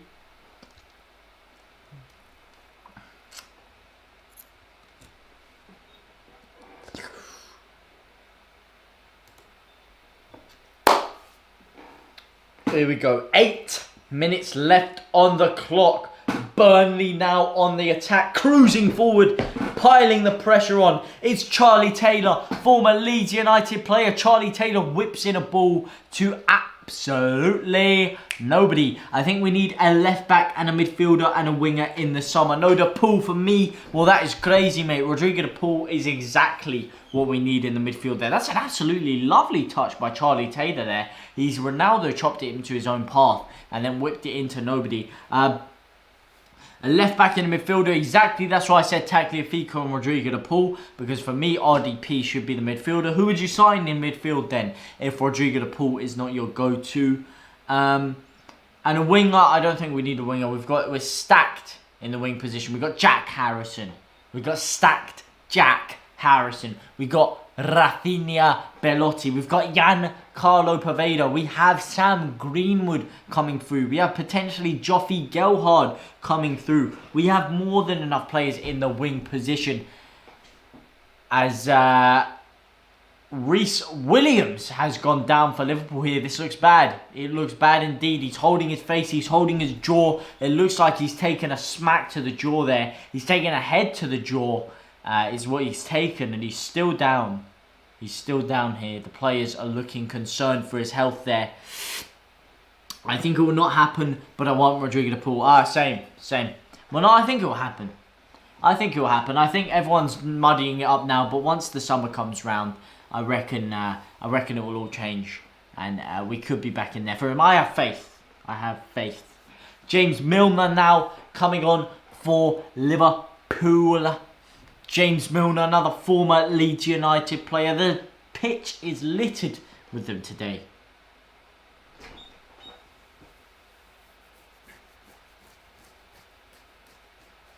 Can he make the difference? I presume this is just a shore-up job for Jurgen Klopp. He's bringing him in here to shore up the game, kill off the time, and really kill off anyone else's chances of preventing Liverpool from getting top 4 football next year. Getting a top 4 finish this year, should I say, and getting Champions League football next year. McNeil now on the ball. If he has anything to say about it, then they will not be getting a top 4 finish. Ben Mee gives it across. Matej Vidra now gives it across to Charlie Taylor. Charlie Taylor back to basics, back to me. Me down, plays it across, and it's sprayed all the way to the right-hand side of the pitch. Now it's Vidra. Now they're in here. Now they square it, and that is a terrible cross. I can't quite see who's just whipped that in, but that is an absolutely woeful cross there. And it's given Liverpool back possession of the ball. And Andrew Robertson with a fantastic flick through. He's played it into Salah, but Salah makes a very, very, very, very, very, very poor touch there. That is very, very poor. Very poor. Who would you get if we couldn't get Rodrigo de Paul, Ethan? Borna Sosa for the left back for me. I'm not sure he's at the level of Tagliafico. That's my thing with Sosa. I do need to do a bit more research on Sosa, I can't lie. I've seen a little bit of Sosa for me. West Ham goal! We hear there is a West Ham goal. Apparently, they have done enough to secure themselves European football for next year. This is momentous stuff. Let's change over the screen now because apparently West Ham have done it. Let's see here. Let's have a little look at OneFootball. Let's have a little look. And Angelo Ogbonna with the goal has secured European football for West Ham. Oh, you love to see it. Forever the underdogs. Everyone's saying they're going to get relegated this year. Favourites for relegation. I had them just sitting above the relegation zone in my predictions. And they proved me wrong. They proved you wrong. They proved every single fan and foe out there wrong. And they have instead pushed themselves up to 6th place. 6th place. Absolutely wonderful stuff from them there. Absolutely wonderful.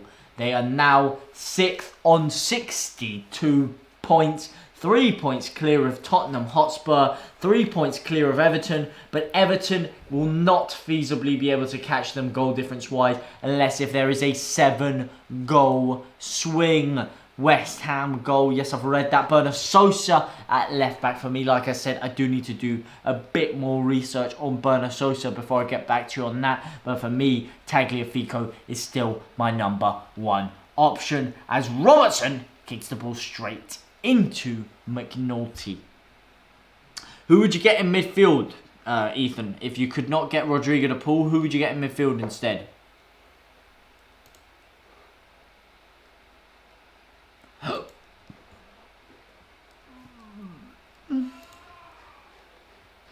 Who would you get in midfield instead, Ethan?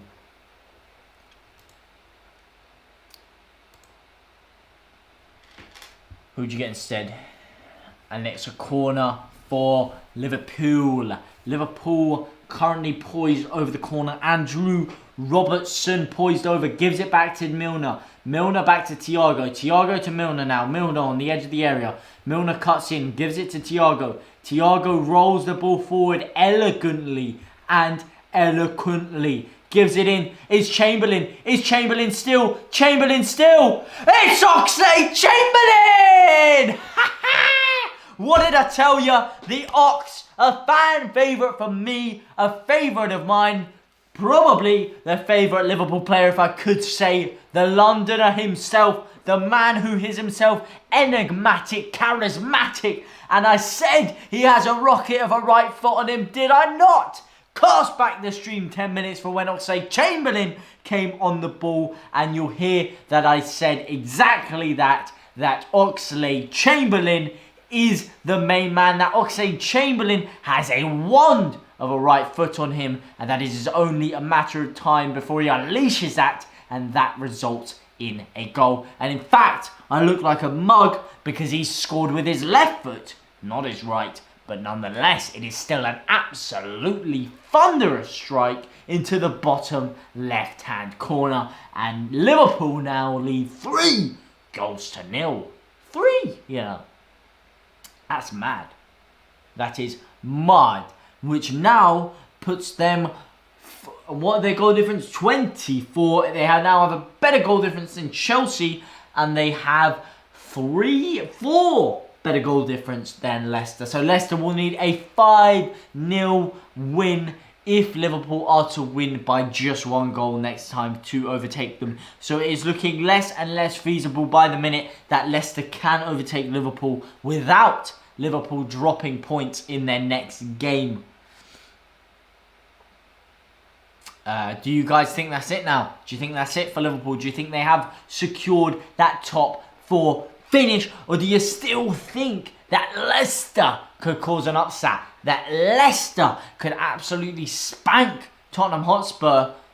And that Liverpool could lose Kvicha Kvaratskhelia for winger for me?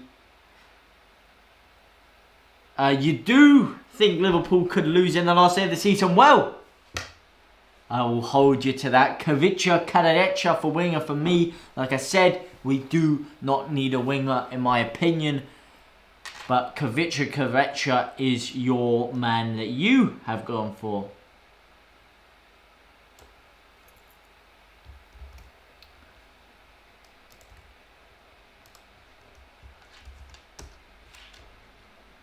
Of course, the Georgian professional footballer playing in the Russian league of Rubin Kazan. Again, I don't think that's good enough for me. I don't think we should be going for a Rubin Kazan player. I don't think we should be going for a Russian league player. I think we should be going for an elite winger if we are going to get one. And here we go. West Ham on the attack through Lingardinho. Gives the ball to Antonio. And Antonio has made it 3-1 to West Ham United. West Ham now have guaranteed European football. Michail Antonio is making it 3-1 for West Ham on the night. And that is all she wrote. It's 3-0 to Liverpool. It's 3-1 to West Ham. And that is all she wrote. The European spots have been decided. Of course, going to the Reds of Merseyside, being Liverpool, and the Buccaneers of West London, of East London, should I say, West Ham, securing themselves that European football. No, but he really good. Well, you know what? I'll take your word for it. I'll take your word for it, Ethan. I will take your word for it. Like I said, I don't know too much about this Kvicha Kvaratskhelia player. I would be lying if I said I did know about him.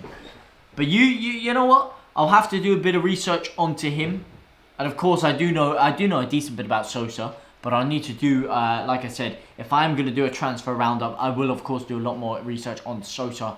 And as for Kvaratskhelia, I can't even pronounce his name. I'm being very offensive right now. Kvicha Kvaratskhelia is I really don't know anything about him. I really don't. And Salah here, can he seal the deal? And that is a heavy touch. And Charlie Taylor has just about cleared the ball away. And that is all she wrote. I presume it is, of course, the 93rd minute now. Is it a goal kick? Is it done? Is it all over? Is it all over? It is all over there. It is all over at West Ham. And it is done 3-0 to Liverpool. A massive day in relations to the Premier League table and the top 4 finish. I thank every single person that did tune along. I haven't watched him before, but he's really good. Oh, I have watched him before. He's really good. Well, I'll take your word for it, mate. I'll take your word for it. Ethan, my man, it's been a pleasure for you to come in. Special shout out to Gamer Guy Ethan pulling the stream. We got the best absolute legend, Naiwan Bisama, and Atomic Puppet, and Spain without the S. 3 absolute legends, of course, with a special shout out to Morgan Williams. Thank you guys all so much for watching. It's been a pleasure. It's been a very, very long one today. It's been a 4-hour extravaganza. But a 4-hour extravaganza full of fun, joy, tears, and good times. Good times. I thank you guys so much. I hope to see you guys in future streams very, very soon. It's been an absolute pleasure speaking to you all. But for now, I do need to go and throw up in the toilet and collapse on my bed. So thank you guys so much for watching. It's been an absolute pleasure. Au revoir.